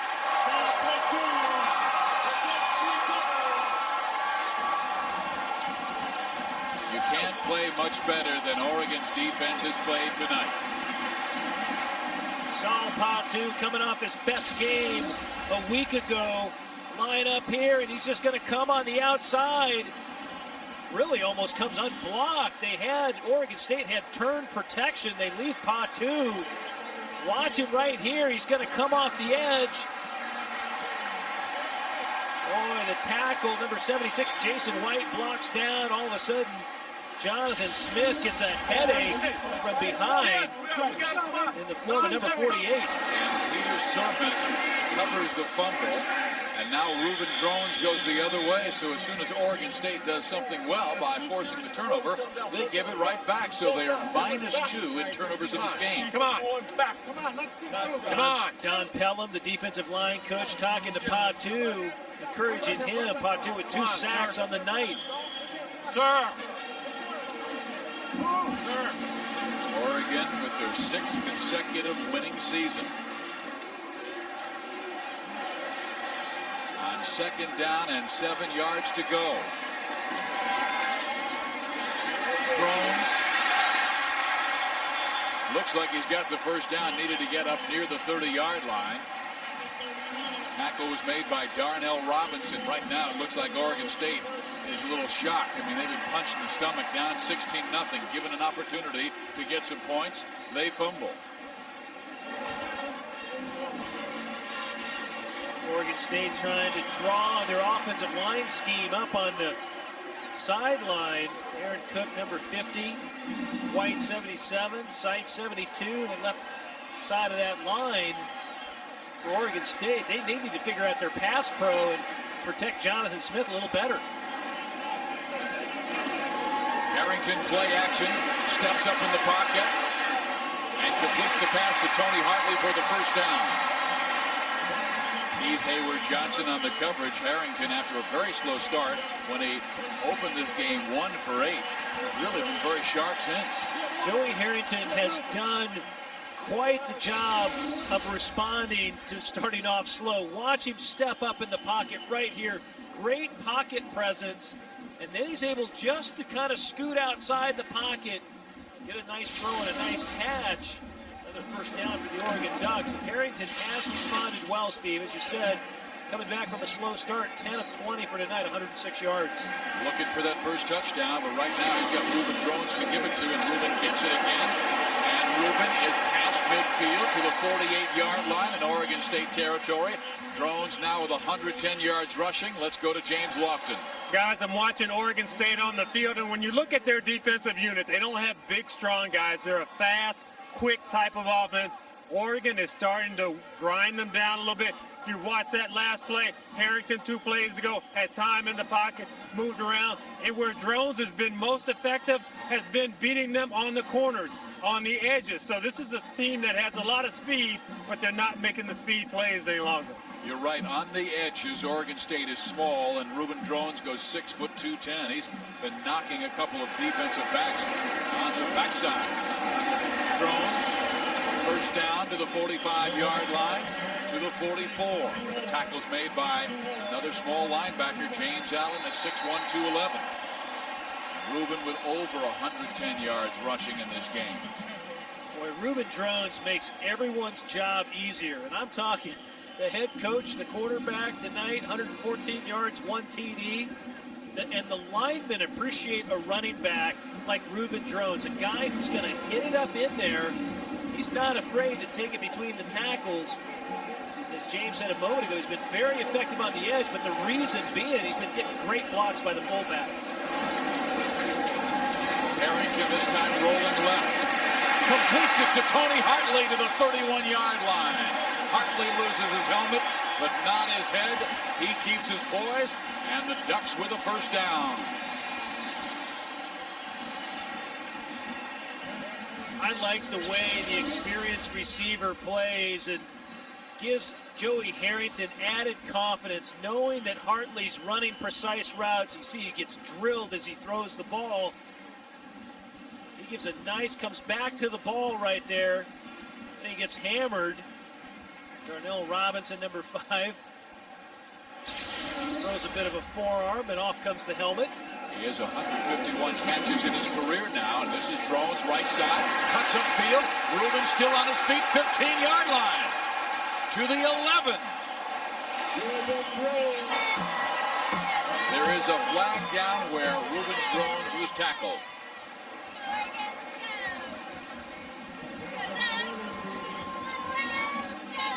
I think they're going to call a personal foul at the end of the run. After the play, dead ball, personal foul on the offense, 15-yard penalty. Drones, you see how he keeps his shoulders square and up the field, racing the whole time, and then here comes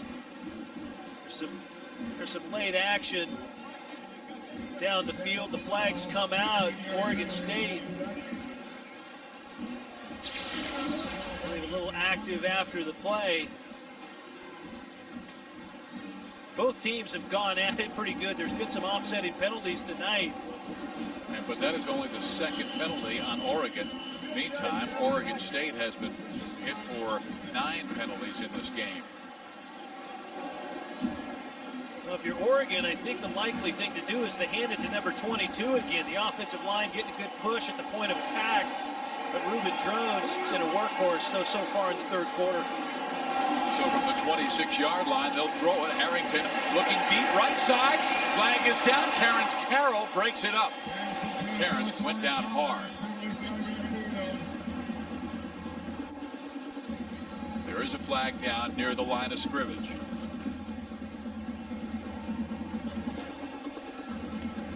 Well, Joey comes from a family of quarterbacks. His dad, John, we told you, quarterback for Oregon. But his uncles. Personal foul, face mask on the defense, half the distance to the goal. First down. That will help the Ducks. Joey's uncles, Pat, Mark, Brian, Tom, and his father, all were quarterbacks at Central Catholic, where he was an All-American quarterback, Joey Harrington.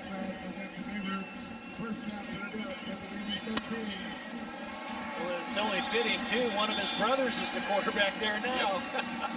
Well, Harrington wavered between Stanford and Oregon, choosing his dad's school because it offered him a chance to do something else he really loves, and that is play the piano.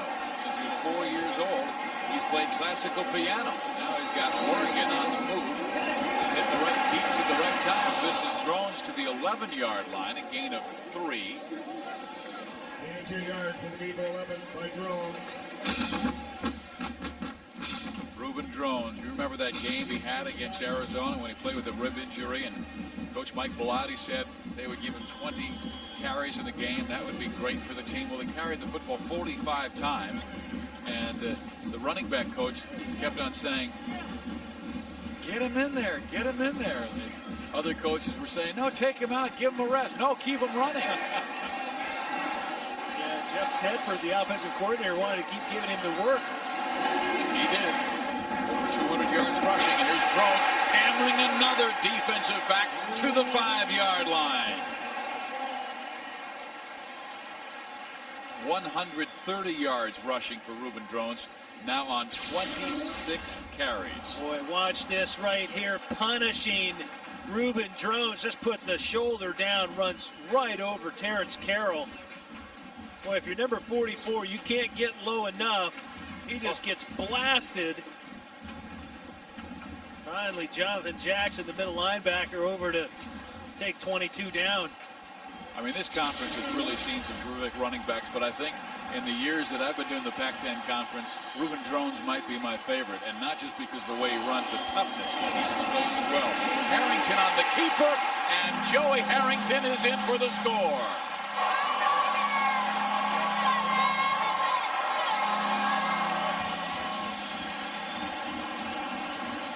It's the play that's so hard to defend against, the option, and they called it right at the right time.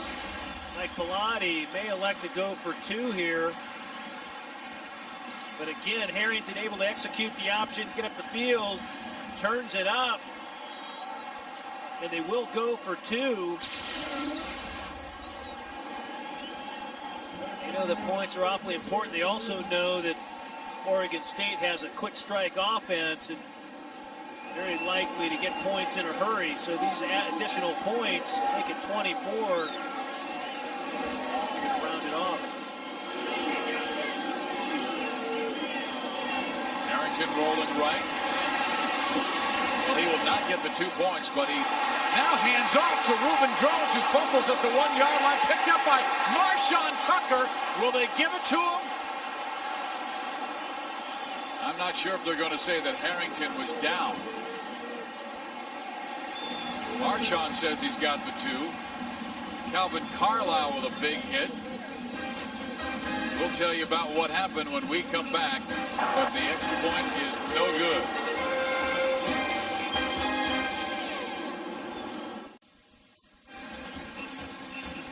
College Football Saturday on Fox Sports Net is brought to you by National Car Rental. So what are you waiting for?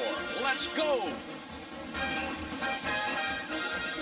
Steve Visiak, Tom Ramsey, and James Lofton with you at Autzen Stadium, and apparently someone's RV has caught fire out in the parking lot. We just hope the owners of that are right here inside. I mean, if they're Beaver fans watching this game, they're really gonna be disappointed when they leave this evening. Now watch, this was the 2-point conversion. Reuben Drones gets blasted, fumbles. Marshawn Tucker picks it up, but I believe they called it, they blew the whistle dead when Joey Harrington was in the arms of the defender prior to giving the ball to Drones. Robert Prescott hauled down at the 19-yard line. Let's go to James. Guys, I talked to the officials during the timeout, and what happens on a conversion play, when a player fumbles into the end zone, he has to be the player who recovers it. So the recovering player cannot, another player cannot recover it. It came back to the spot of the fumble, which was outside the goal line, thus no 2 points. The old Raiders rule. Ken Stabler fumbling it ahead to Dave Casper. Well, it is beginning to rain here at Autzen Stadium. We told you 80% chance, we were told by the forecasters, and now beginning in the 3rd quarter. 7 minutes remaining. Oregon State needs to do something offensively. They have been completely shut down by the Duck Bees.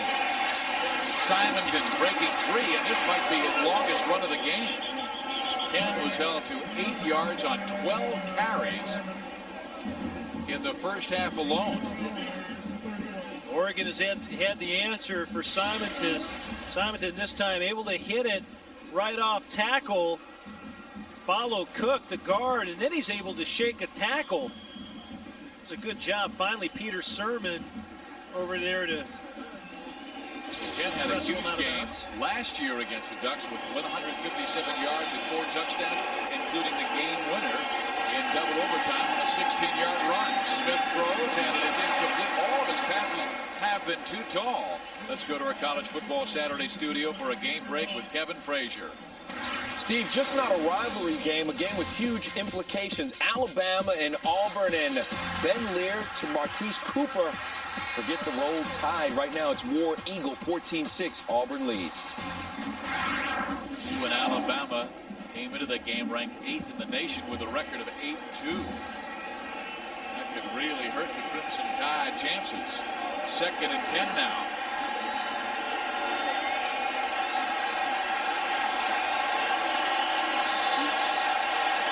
Everybody move. You know, this is the Autzen Stadium, Mike Bellotti has said he feels is the best atmosphere in college football. He said he believes his team believes it. The opponents are beginning to believe it, but he said it gets so noisy down at Autzen Stadium that they can't check off. Dead ball. False start on the offense.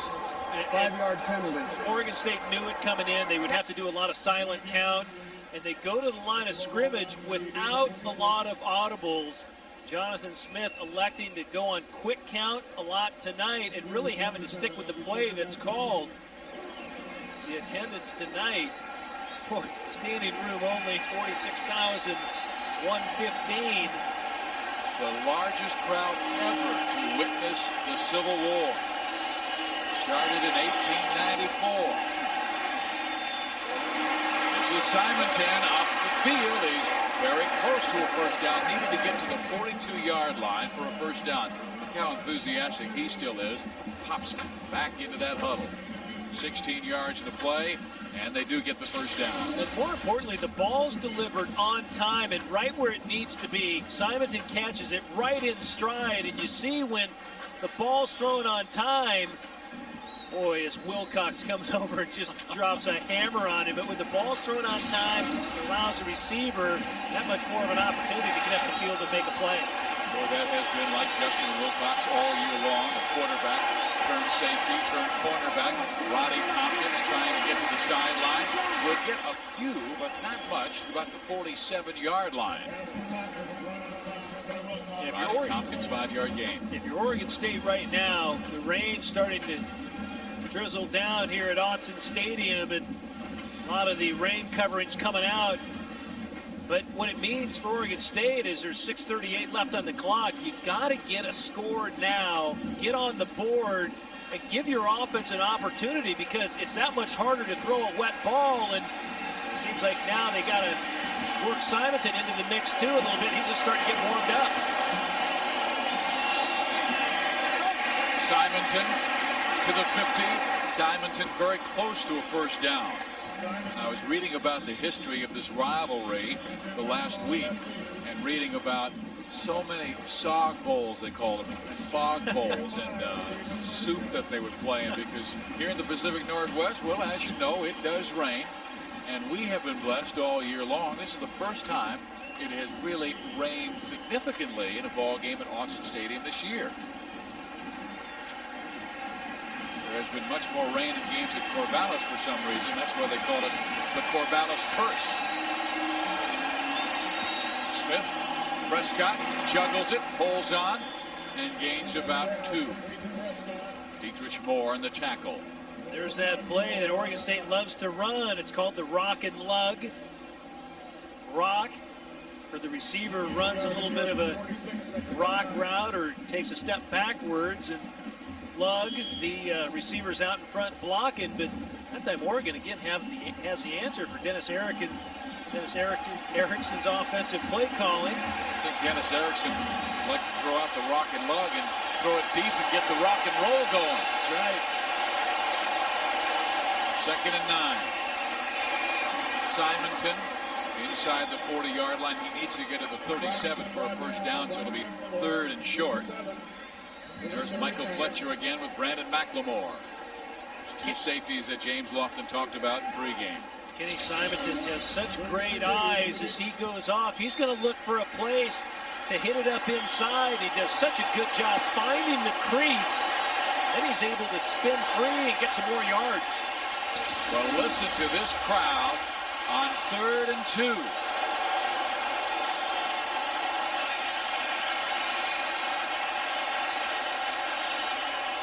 Simonton, he may have needed to get to the 37-yard line.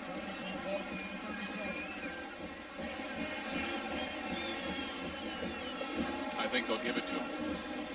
There may be a measurement here, but boy, yeah, it looks like they got a pretty good spot. And I'll tell you what's a nice facet of this offense, Steve, when you're able to come in and utilize a runner like Ken Simonton, who came into the game with over 1,200 rush yards, but on a 3rd and 2, able to hand it off to your top gun, and he's able to plow ahead and get the first down. That they show a lot of confidence in young Ken Simonton.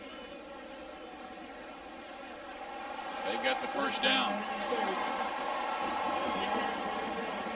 Oregon playing so well in this month of November, but that is very typical of Mike Bellotti teams. He's always said the games to remember are played in November, and Bellotti is 12-2 in his career in November, including 7-0 at Autzen Stadium. Mike Bellotti has never lost in November at home.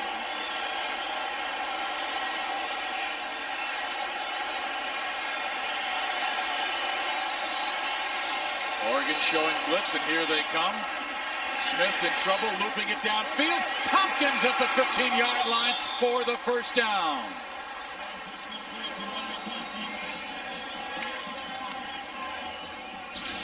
A great throw and a great catch. Ronnie Tompkins on a corner route goes up, snares it, and he almost breaks free. Wilcox there to make the tackle on Tompkins. Tompkins is high of 46 catches in 97. 117 career catches. He's been really the consummate team player for that Dennis Erickson squad. Now at the 13-yard line, Tompkins goes in motion. To the 10-yard line, a short gain to Roddy. That was his 7th catch. He's been Jonathan Smith's money man. Let's go to James. Guys, it's not raining hard, but the wind has picked up a little bit, so the ball is starting to get a little slick. Believe it or not, no two gloves are alike. See this one with the gold on it? That's actually a special wide receiving glove. You can see it's a little shinier than this dull finish over here. So if you're doing some Christmas shopping for me, I want the shiny gloves. They work better trying to catch the ball. There you go. It's always about you, James. And there are the gloves, Roddy Tompkins. And they are the shiny ones. Here is Simonton. To about the 6-yard line. He will need to get to the 3 for a first down. 3 minutes, 15 seconds remaining. The way Dennis Erickson is looking at this, 18 minutes and 10 seconds remaining. Exactly.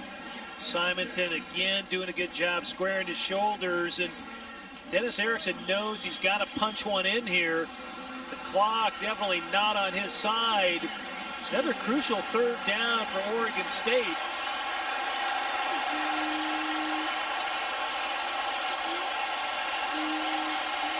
Third and 2.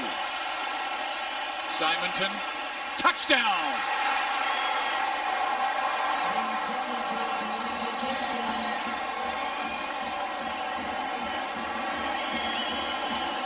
They just came out on that series of downs and were determined to run the football. Sykes, the left guard, gets a nice block. Tight end Benny Johnson there also, and Simonton finally breaking some runs free. Pretty late though in the third quarter. Oregon was able to shut him down real good in the first half. And they botch the point after touchdown. Tompkins was the holder, and Roddy upset. All of a sudden, the momentum goes back to Oregon after the Beavers. Ken Simonton dashed in from 5 yards out to cut it at 22-6.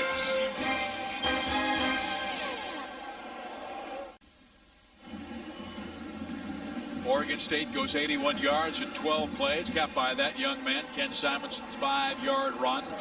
Far the best drive for Oregon State today, but on the point after touchdown, Roddy Tompkins, who has the best hands in the team, just missed it. Yeah, what James Lofton failed to remind everyone, when those gloves get wet, that tackiness becomes slippery, and Roddy Tompkins unable to put that one down for the point after. And if you're Dennis Erickson, you hope that this extra point doesn't come back to bite you.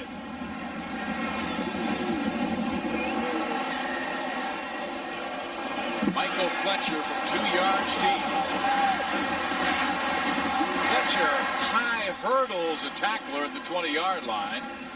And Ken Simonton, after a very slow start in this game, finally heating up. Ken Simonton finding his stride here in the third quarter. He was able to break a couple free, got the ball in a nice swing pass on time for a first down. And of course, he capped it off with the run into the end zone. Finally put Oregon State on the board. And take a look at the Buick scoring drive for Oregon State. A nice 12-play drive, 81 yards, taking up 425, and capped by Simonton's 5-yard run. And you talked at the beginning of the ball game, whoever ran the football best would win the game. And right now, Reuben Drones is about 130 yards, and Simonton has just set the all-time rushing record for a single season, 1,339 this year. Bill Enyart, the Earthquake Enyart from the old 1960s days. We ran into some of his teammates today, and the Earthquake, he used to rumble. Simonton, that also sets the all-time sophomore record in the Pac-10 Conference, breaking Charles White's old USC record. Joey Harrington gives it to Ruben Drones, and Drones, well, he's just like Simonton. He's electric. And they say he went out of bounds at the 41-yard line. If he doesn't step out, he might still be running. Velati said he did not step out. Let's see, Mike. Let's check out the replay. If number 22 stepped on that white sideline. Well, Drones does a great job. He kicks it outside and catches the corner. Yeah, sure enough. Bring it back to there. Drones, though, I think he knew he had stepped out, but probably didn't hear the whistle. 148 yards so far tonight, 1 TD. He's just getting warmed up with 27 rushes. Well, if Oregon State can't stop him, you can put this game in the deep freeze. It will be the Ducks, just 2:18 remaining third quarter, and Drones is running hard. And he continues to run hard, over 150 yards rushing now. The NFL this morning comes your way 11 Eastern tomorrow, 8 Pacific on Fox Sports Net. And look who they'll be talking to, the always wonderful Mike Ditka, first tight end to be inducted into the Hall of Fame in 1988. Big physical guy who really, now his talk is about the same way. He's always happy. Not lately. Personal foul was called against Oregon State, so tack 15 more on, and Dennis Erickson's team has been hurting themselves. 11 penalties. This is the reverse of last week when Arizona committed 16 fouls and lost the game 28-20 to Oregon State. Yeah, you know, you hope when you go on the road, the penalties don't become a big issue, because when you're playing in a hostile environment, if you go out and execute and take care of your business, you usually don't have those types of things happening to you, but you have to play with composure. You got to go out and execute and really try and take the crowd out of the game. Herman Ho-Ching now in the game, and Herman with the carry and a short gain.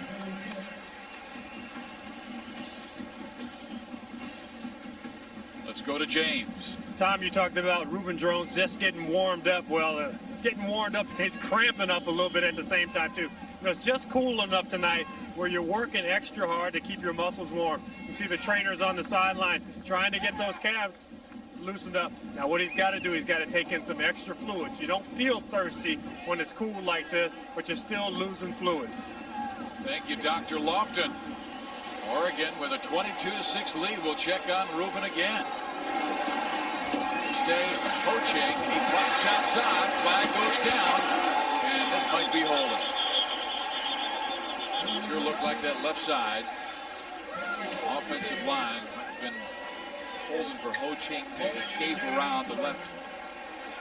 Boy, and it's a shame they were holding there, because Herman Ho-Ching, once he turned the corner, he put a licking on Micah Moore. Oh, man. Holding by the offense on a run down the line. 10-yard flag comes out early. Josh Beckett, he's going to get locked up there. He's pretty much mauling the defensive end. Scott Fergus is actually the one they called it on. Ho-Ching nullifies his run, and boy, did he put the hammer on that Oregon State linebacker when he went out of bounds.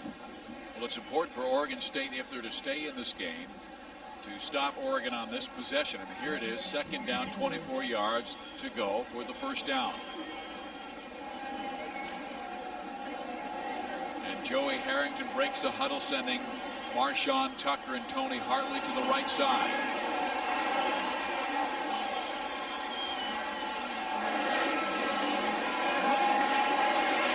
Harrington completes it, and Jake Cookus on the tackle, Hartley on the catch. They're still about 9 shy of a first down.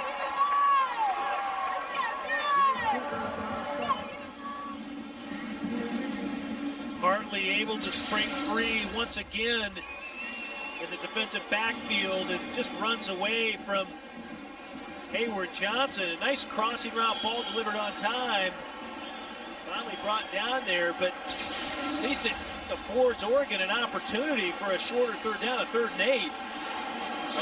Second all time on the career catch list. 7 catches in this game for 106 yards.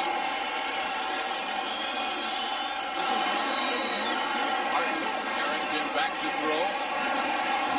Incomplete. Diving for the football, Keenan Howry, but it will be 4th down. And now Oregon sends out their punt unit. And this is smart. That will give Oregon State a long field to go with just 8 seconds remaining in the 3rd quarter. And a really well-thrown ball that time by Joey Harrington to Howry. Either Howry was going to catch it or nobody. But how about the time Joey has had? I mean, their offensive line has done a terrific job in this game. And they really have, protecting the quarterback and allowing Harrington ample time to throw and opening holes for Reuben Drones. And they were expecting this. Now he'll punt it. And it will go into the end zone. Now the flag goes down for the guys downfield. Yeah, I think Curtis Dorr is one of the most athletic punters in the nation, and he allows Mike Bellotti a lot of options, but that time they released. Disregard the flag, there was no foul. No foul. We'll tell you about the 4th quarter when we come back as the Ducks right now with a 22-6 lead over the Beavers. Just a reminder, Fox Sports News will follow the game for many of you, and they will have complete coverage of all the day's action, including a report from Paul Kennedy, who is in Gainesville, and they'll also look ahead to tomorrow's NFL action. That's Fox Sports News primetime. It's right after the game for many of you out there, but right now let's get back to Eugene. And Kevin, Oregon with a 22-6 lead. As we check our National Car Rental game summary, we'll find the running lead certainly belongs to Reuben Drones with 150 yards. We'll show that to you right after this play. Jonathan Smith from the 20-yard line, first down. He rifles that pass, and it is caught by Imani Hurcoats. Our National Car Rental game summary. Reuben Drones with the edge certainly on Ken Simonton, 150-47. Oregon State on 10 possessions has punted the football 8 times. Total yards, Duck domination.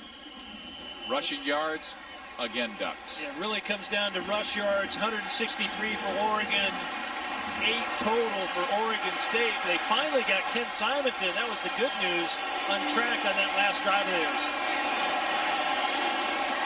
Smith is sacked. Freddie Tilley. It looked like he wanted to pump with the rock and then go deep. Yeah, they were trying to get something going again. Boy, watch Tilley right there. He's able to just push over Robert Sykes, the guard. Sykes is no small man, 6'5", 325 pounds, but Freddie Tilley, 31 tackles, 8 for loss in the first 10 games this year. He's able to lower his pad level and get the leverage and make the play on Jonathan Smith. 2nd and 14. Hurcoats. First down to the 45-yard line. Monty Hurcoats, who's been so quiet tonight, and he came in as the team's leading receiver with 43 catches, didn't catch one last week in their win over Arizona. Jonathan Smith that time with a little deeper drop, and the pattern took Hurcoats down the field a little bit more. He's working against Brian Johnson, and there's a big size differential. Hurcoats going 6'3", and Johnson about 5'10". Simonton sneaking for a yard, but that is all as they wrap him up with Peter Sermon, the middle linebacker, really playing a marvelous game when you consider that the linebacker has been right by him all the time. Matt Smith not available because of a foot injury, and Sermon has really had to do double duty. Peter, a senior from Walla Walla, Washington. greatest linebackers to play for the Oregon Ducks.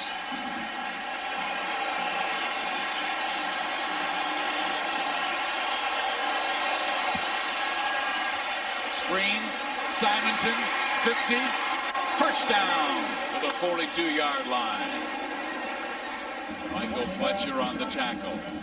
Smith beginning to heat up. He came in completing just 33% of his passes last 2 games, but over 50 in this game. Well, here's that quick swing to Kenny Simonton. He catches it in stride. Watch Fletcher right here. Just put the hammer on him, stand him up. But Simonton running hard enough, getting the first down. Smith's passing numbers have been a little better tonight. 17 of 29 for 210. Completions of 7 different receivers. So they bring in Antonio Battle for Ken Simonton, and they go deep for Amani Perkos. And he juggles with the football. Then a flag goes down. Brian Johnson, whose coverage has been so strong throughout this game, gets caught.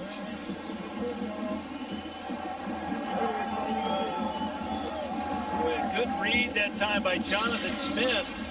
Able to get the ball down the field to Perkos, and then Johnson never got his head around, and that's when the flag came out. What has to happen if you're the defensive back, you got to swing your eyes around, get your helmet around, otherwise it's face guarding. That's why the flag came out on number 13, Brian Johnson. And that so often happens when the ball is underthrown, and it was. Perkos almost made a remarkable catch. Brian Johnson will now cover Roddy Tompkins.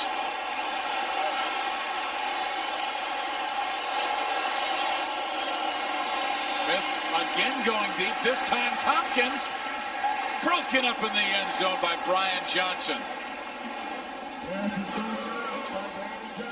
Well, here's a kid who's really growing up. I mean, Brian Johnson, I mean, you're going to get certainly graduate Justin Wilcox, but you'll get Rashad Bowman back next year, and they've got a pretty good secondary. They were bound and determined to take a shot deep that time with Roddy Tompkins. That time, you see how Brian Johnson got his eyes turned around back to the football and the quarterback. Good coverage that time by Johnson. He was the one that made the last game-saving interception a week ago in the last play of the game against the Cal Bears. 2nd and 10. Oregon rushes 4. Draw. This is Simonton inside the 20-yard line, very close to a first down.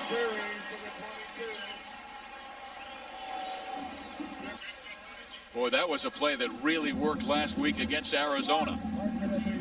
It was a great play. It's one of their top plays, too. The draw, and then he's going to hit it up right up the middle. That's nice blocking at the point of attack by the offensive line, and they finally...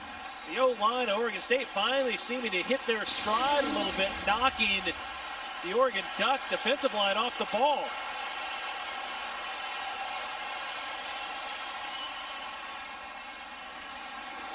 This is Perkos, and Perkos inside the 5-yard line.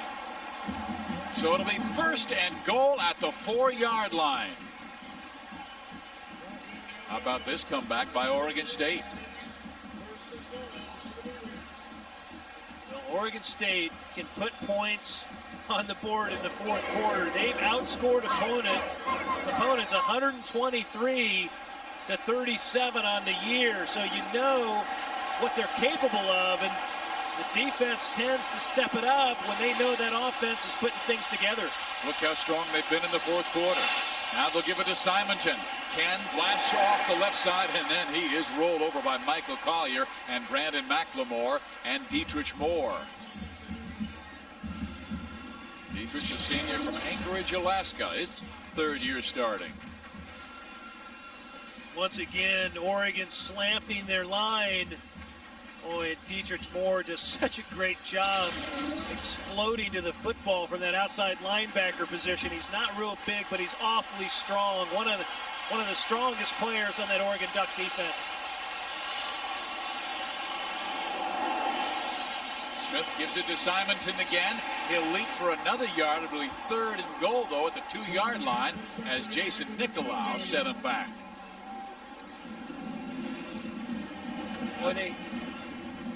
Looks like Dennis Erickson really circling with his offensive minds together. Then he'll send in the play. And Oregon defense of a week ago, remember Cal had the ball down late in the game, right about the same spot as here, and the Oregon defense stepped up, made the plays, and kept them out of the end zone. Nothing inspires the defense more than to have great plays at the goal line. And it's hard to hear down there. Simonton again, he smashes in for the Beaver touchdown.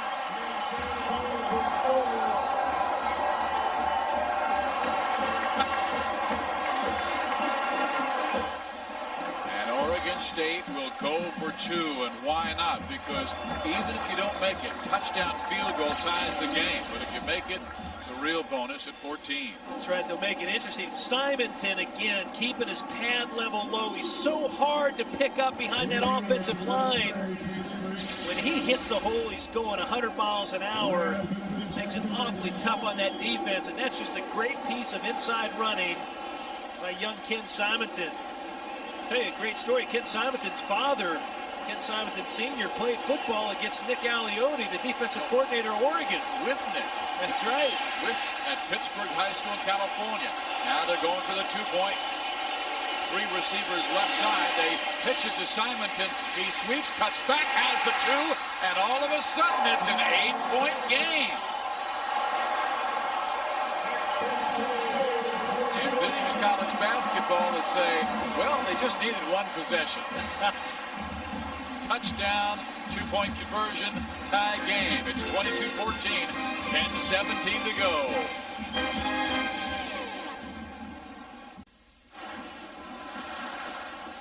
On Fox Sports Net, that is what the Beaver fans want to do, defeat those Ducks. Ken Simonton has been huge in the second half, limited to 8 yards rushing first half. He has 55 in the second half, including 2 touchdowns. Touchdowns number 16 and 17 this year. So Oregon State right back in this game with 10-17 to play.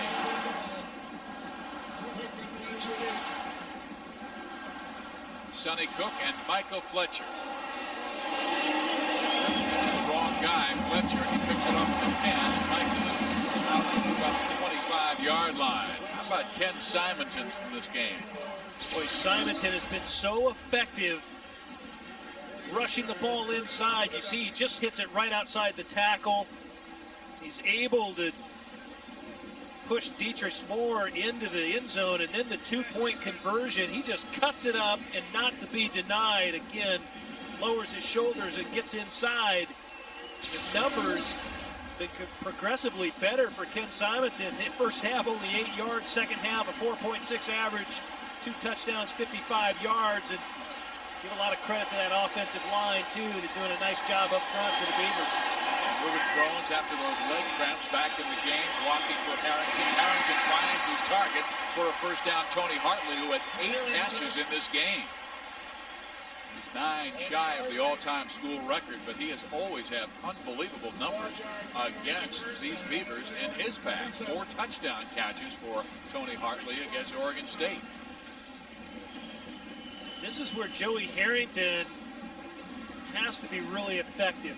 What Oregon has to do, they got to keep the chains going. Obviously, keep the ball out of the hands of Jonathan Smith and Ken Simonton, knowing how effective they are in the fourth quarter scoring with the football. Oregon State showing blitz. They give it to Drones. Ruben is sacked. And it was Aaron Wells.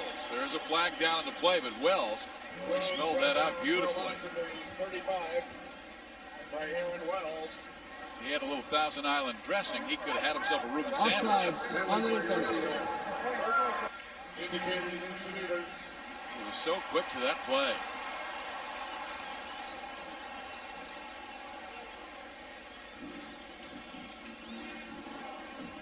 Five-yard outside penalty, puts the ball at the Oregon 41.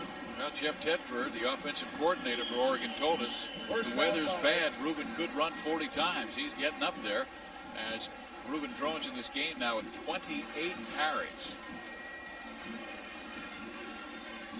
Yeah, Jeff Tedford, what he has to do now, continually mix run and pass, but when you got a 1st and 5, More out to throw the ball.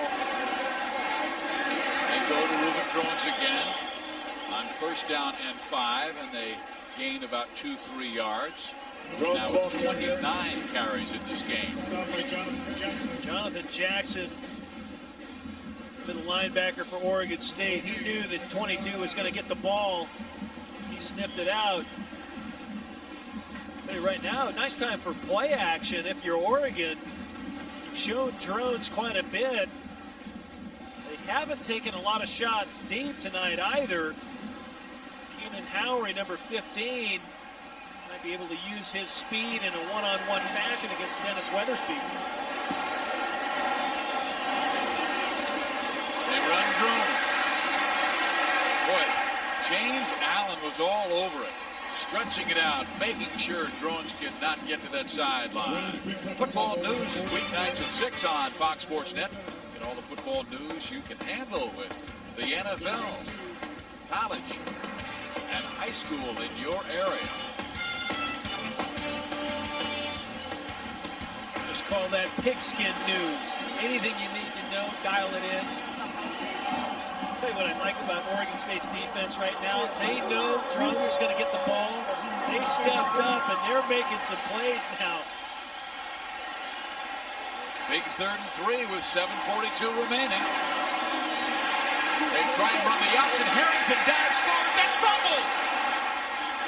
They say Harrington was down, and they say he was down very close to a 1st down.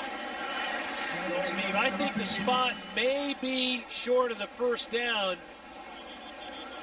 They're going to definitely measure it again. Oregon tries to run the option, but the defensive line, actually, it's again the middle linebacker Jonathan Jackson. Sure enough, his knee was down before the ball popped out. That's a good call by Chuck McFerrin. Joey Harrington, his knee was down on the ground when the ball came out. The spot's not going to be long enough. It's going to be 4th down. It's just a matter of inches. Watch, you're going to see Jonathan Jackson, 39, shoot through, and then all of a sudden, Tyler Taina there to jar the ball loose, but not after Harrington had his knee on the ground. Dennis Erickson has his chance. Oregon has sent on their punting unit. They have to be efficient.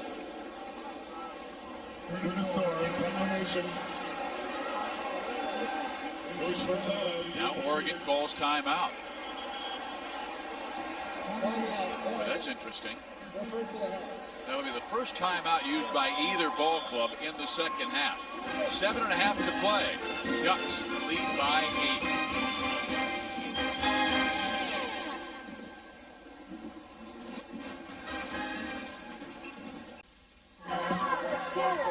Oregon with the lead and facing a 4th and 1. Let's go to James Lofton. Guys, Reuben Drones came off the field, and he was adamant about the fact that he thought he could pick up the 1st down. You know, I don't know if he's done any acting lessons while he's been here at Oregon, but he convinced Mike Bellotti to go for it. Wow.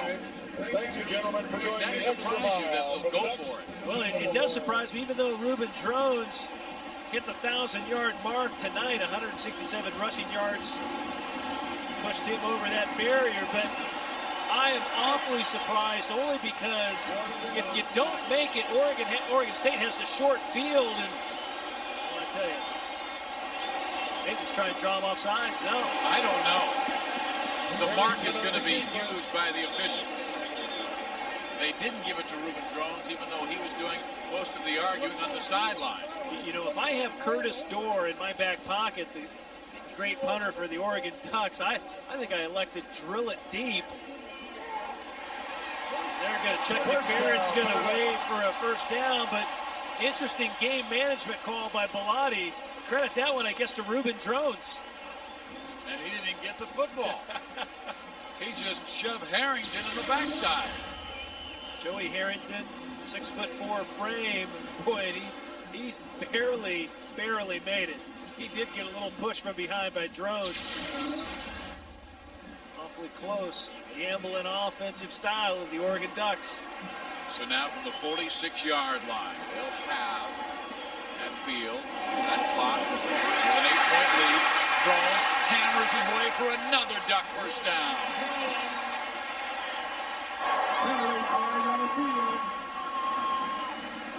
There is a flag down, and it may go against the defense because there was a late hit against Oregon State on that man, Ruben Drones. 11 yards in the carry. Dead ball. Personal foul on the defense. 15-yard penalty. First down. Boy, you talk about a momentum shift right there. Oregon State had the Ducks right where they wanted them, really, a fourth down, but then the Ducks elected to go for it on fourth, and then they spring Drones free for a big first down gain, and another costly penalty by that Beaver defense, and Oregon's able to pick up another 10 from the spot of the foul. 14 penalties against Oregon State. 137 yards it has cost them. Now from the 27-yard line, Oregon can really put a dagger into the Beaver heart. Drones against Jonathan Jackson. That is a meeting that will bring some noise. 6.5 minutes remaining in this game. Oregon with an 8-point lead. Mike Bellotti loves his guy, particularly late in the ball game, Ruben Drones. Ruben will be a workhorse. I can tell this week in practice, I don't think I've ever seen him so animated, so focused, so excited about a game. And maybe it's because it's his last game in Autzen Stadium. Maybe because he didn't get to play against the Beavers last year. He had to watch that game from the sideline, which had to be very frustrating. But he's one of those guys that, in the fourth quarter, he just says, feed me, and he wants the football. And they feed him again. And he eats it up for another 3 yards, so he has 34 carries in this game and very close to 190 yards rushing. Gary Campbell, the running backs coach for Oregon, knows with Drones in the game, especially on that home turf, 7-0 at Autzen Stadium, 48 points, over 500 yards of offense, and Drones with 138 already. He does say feed me. And he keeps producing. I think when you're asking for the ball not producing, that's one thing. When you're asking for it and knocking the defense back, that's a whole other story. Such a great competitor. Now on 3rd and 3. They'll go right back to Ruben. Cuts upfield, bangs one tackler away, and then leans forward very close to a first down as he needed to get to the 17-yard line for a 1st and 10.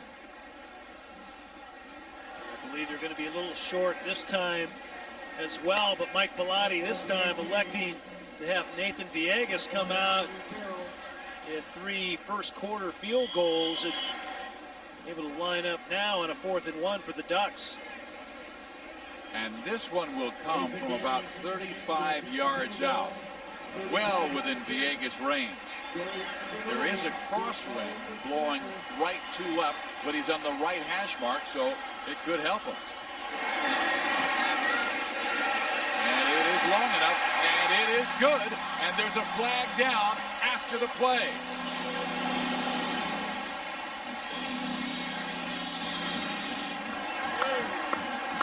Four minutes, 17 seconds left in this college football game. The 103rd meeting of the Civil War between Oregon and Oregon State.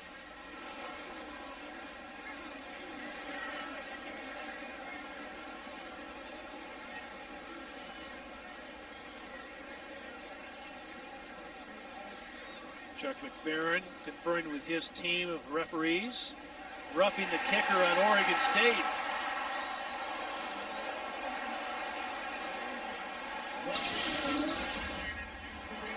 Nathan Villegas, he's already playing with a torn ACL. Boy, and you see Walker coming off the edge.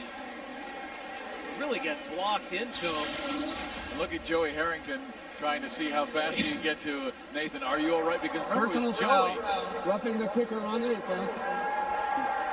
First down. Joey kind of jumped into his arms when he made a field goal that tied a game against USC to send it to overtime, and Oregon would win that game. It was the last kick we saw from Villegas for quite some time, but he's made 4 or 5 in this game. And now they'll take away the points. They're not taking the points. Oregon wants to pound it into the end zone. Well, not really do you take points off the board, but in this instance, you have to get that much closer to pay dirt. And we still have an easy chip shot for Villegas, but they need to stick this in the end zone. Yeah, but an 11-point lead with 4:17 to go is a lot. Short gain to about the 8-yard line by Ruben Drones. That was his 36th carry. He now has 192 yards rushing. Averaging 34 carries, 150 yards last 4 games. He has had quite the appetite recently. We were pretty right on. We speculated he might get 40 carries, closing in on that number. Probably about 20 more than Dennis Erickson wished he had. Well, the Ducks did not have him last year. Mike Bellatti's team lost 44-41 in double overtime to the Beavers in Corvallis. Now Harrington second and goal. Drones to about the 5. Mady leans forward to the 4. A tackle there by Sean Ball, defensive tackle. Ruben hands the football to Jonathan Jackson, middle linebacker for the Beavers. 3rd down and goal. Steve, so true. A year ago when the Ducks just netted 31 rush yards against that Oregon State defense. I remember Keely Smith threw for over 430 yards, but last year it was Ken Simonton rushing the ball for 157 and 4 scores, but so far tonight, Ruben Drones the more effective of the 2 runners. Back to Drones. Tries to get outside. He's down to the 3-yard line. Darnell Robinson on the tackle. So they will likely go for the field goal here. But now they've got to get those 3 points back. They did take another, 2.5 minutes off the clock, or a minute and a half off the clock. Timeout, Oregon State. They're first of the half. Interesting that they would take the time out here as Villegas gets ready to try and give Oregon the 11-point lead.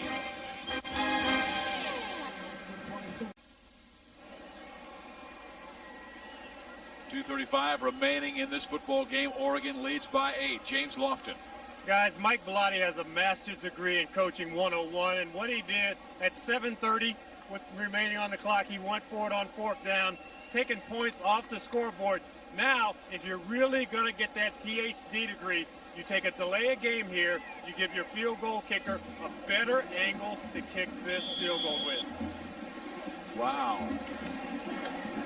James Lofton, offense 101. It's not a bad decision, although I think Villegas doesn't have a problem kicking off this right hash. Some kickers favor one hash over the other. I think Villegas is pretty comfortable either one. Just slams it through. So the lead is 11, and Oregon State only has 2:32 to not only score, but get the ball back and score again. Oregon has it all their way.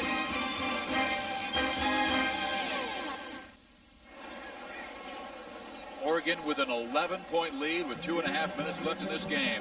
This copyrighted telecast is presented by the authority of the University of Oregon and the Pac-10 Conference, and is intended solely for the private, non-commercial use of our audience and may not be rebroadcast in any form without the express written consent of the University of Oregon and the Pac-10 Conference. We saw the man, Ruben Drones, closing in on 200 yards rushing in this game.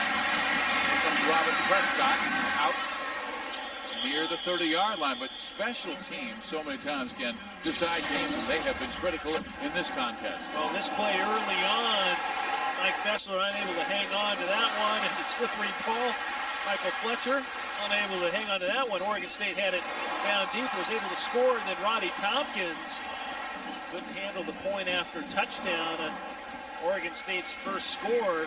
They did come back and get a 2-point conversion on their second score to get 14 on the board, but with that last field goal by Villegas, they now need 2 scores to get back in the game for a victory. They need to get down and score in a hurry here. Oregon with their prevent defense in. Smith throws underneath, and finds his man Sean Kintner for a first down to the 42-yard line. And Dietrich Moore on the coverage, but they don't have much time. 2:12 to play. A complete clock offense. You need to call plays at the line of scrimmage, and surprisingly, the crowd is not too loud right now. Otherwise, it would make it awfully difficult in Oregon State, of course, with 5 wides lined up in the shotgun offense. Smith escapes. He will run and slide to the 50-yard line, and then no flag. Jonathan wanted a flag. The linesman came up to talk to Peter Sermon. Jonathan Smith did everything in his power to coerce the line judge to throw the flag. Line judge would have none of it. Sermon over there to put a knock on him as he slid. I think Oregon State not utilizing the clock to their advantage. Well, he had Amani Percoach with the edge on Fletcher, but he threw it on a line rather than allowing Percoach to run underneath. It'll be 3rd and 2.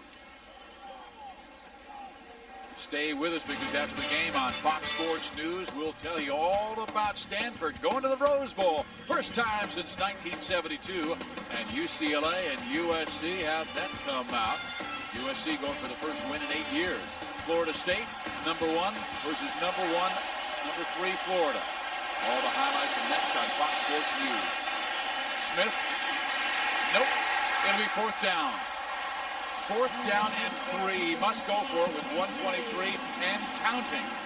And there is a player down in the field, Aaron Cook, the senior right guard. So stop the clock with 1:21.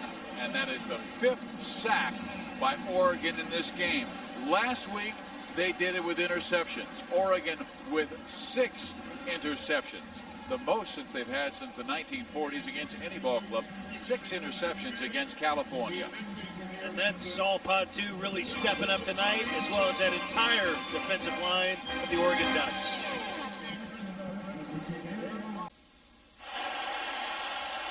The biggest crowd ever to watch a Civil War game. More than 46,000 on hand. Oregon leading by 11.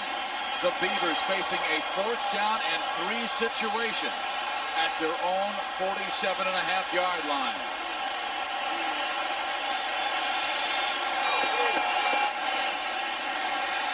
Smith dumps it off and has his man, Sean Kintner, for the first down at the 45-yard line. Well, I tell you what, a great little scramble by Jonathan Smith, able to get the ball finally up the field. Have the play called, moving the change, stop the clock. And they find their man Kintner at the 41, so a gain of 3. If Oregon wins this game, the Ducks will go to the Holiday or the Sun Bowl. Holiday Bowl chooses between Oregon and Washington, despite the fact that Washington beat the Ducks. The Beavers go to the Aloha or the Oahu Bowl. That is only if Oregon wins. That's right, and the Pac-10, of course, sending 5 teams to bowls this year. The Rose, the Holiday, the Sun, and then the doubleheader on Christmas Day, the Aloha and the Oahu Bowls. Smith with time. He had Kintner wide open at the 25-yard line, had it right in the numbers, but Sean couldn't hold on. Boy, Jonathan Smith kind of sidearmed that one to Kintner. Kintner, the redshirt freshman, unable to hold on to it. Smith still improving on those numbers. No interceptions, yet no TDs. And he came into this game efficient. Not brilliant at throwing touchdown passes, but 15-7 touchdowns over INTs. 3rd and 6 now. 1 minute to play, down by 11. Oregon rushes 3. Incomplete. This time he was looking for TK Houshmandzadeh. So it is 4th down and 7. This for the game. I think you'd want to, even though it's going to keep the clock running, although if you get the first down, it'll stop the clock, I think you have to run some crossing routes in the middle of the field. We've been trying to get the short dinks outside, and got to create something across the middle of the field to free someone up.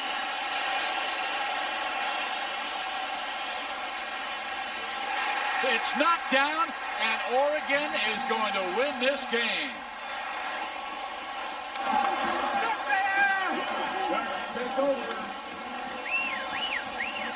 Jason Nicolau at 6'2", Jonathan Smith at 5'10", and Jonathan could not get that pass over him. So Mike Bellotti still unbeaten at home in his career at Autzen Stadium. Watch Nicolau there. He puts a good rush, pushes the pocket, and then he's just able to get his hand up. Nicolau batting the ball down, and that was done with a three-man rush. Credit the defensive line of Oregon for really turning up the juice tonight. Only one timeout left, and really not much that Oregon State can do to stop this football game.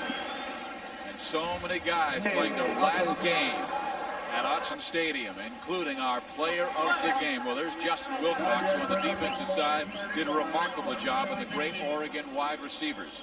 But Reuben Drones, a senior, who never lost a game at home running the football when he was healthy. 197 yards rushing on 38 carries. So what you'll hear more of Reuben Drones as he plays at that next level, because he's a guy that's got great presence rushing the football and such great balance. He just dumped the ice on his coach Mike Bellotti, and Mike was the guy who told us he has never seen Reuben so focused, so emotional. There are the two leaders, Drones, Michael Fletcher. Here's Reuben.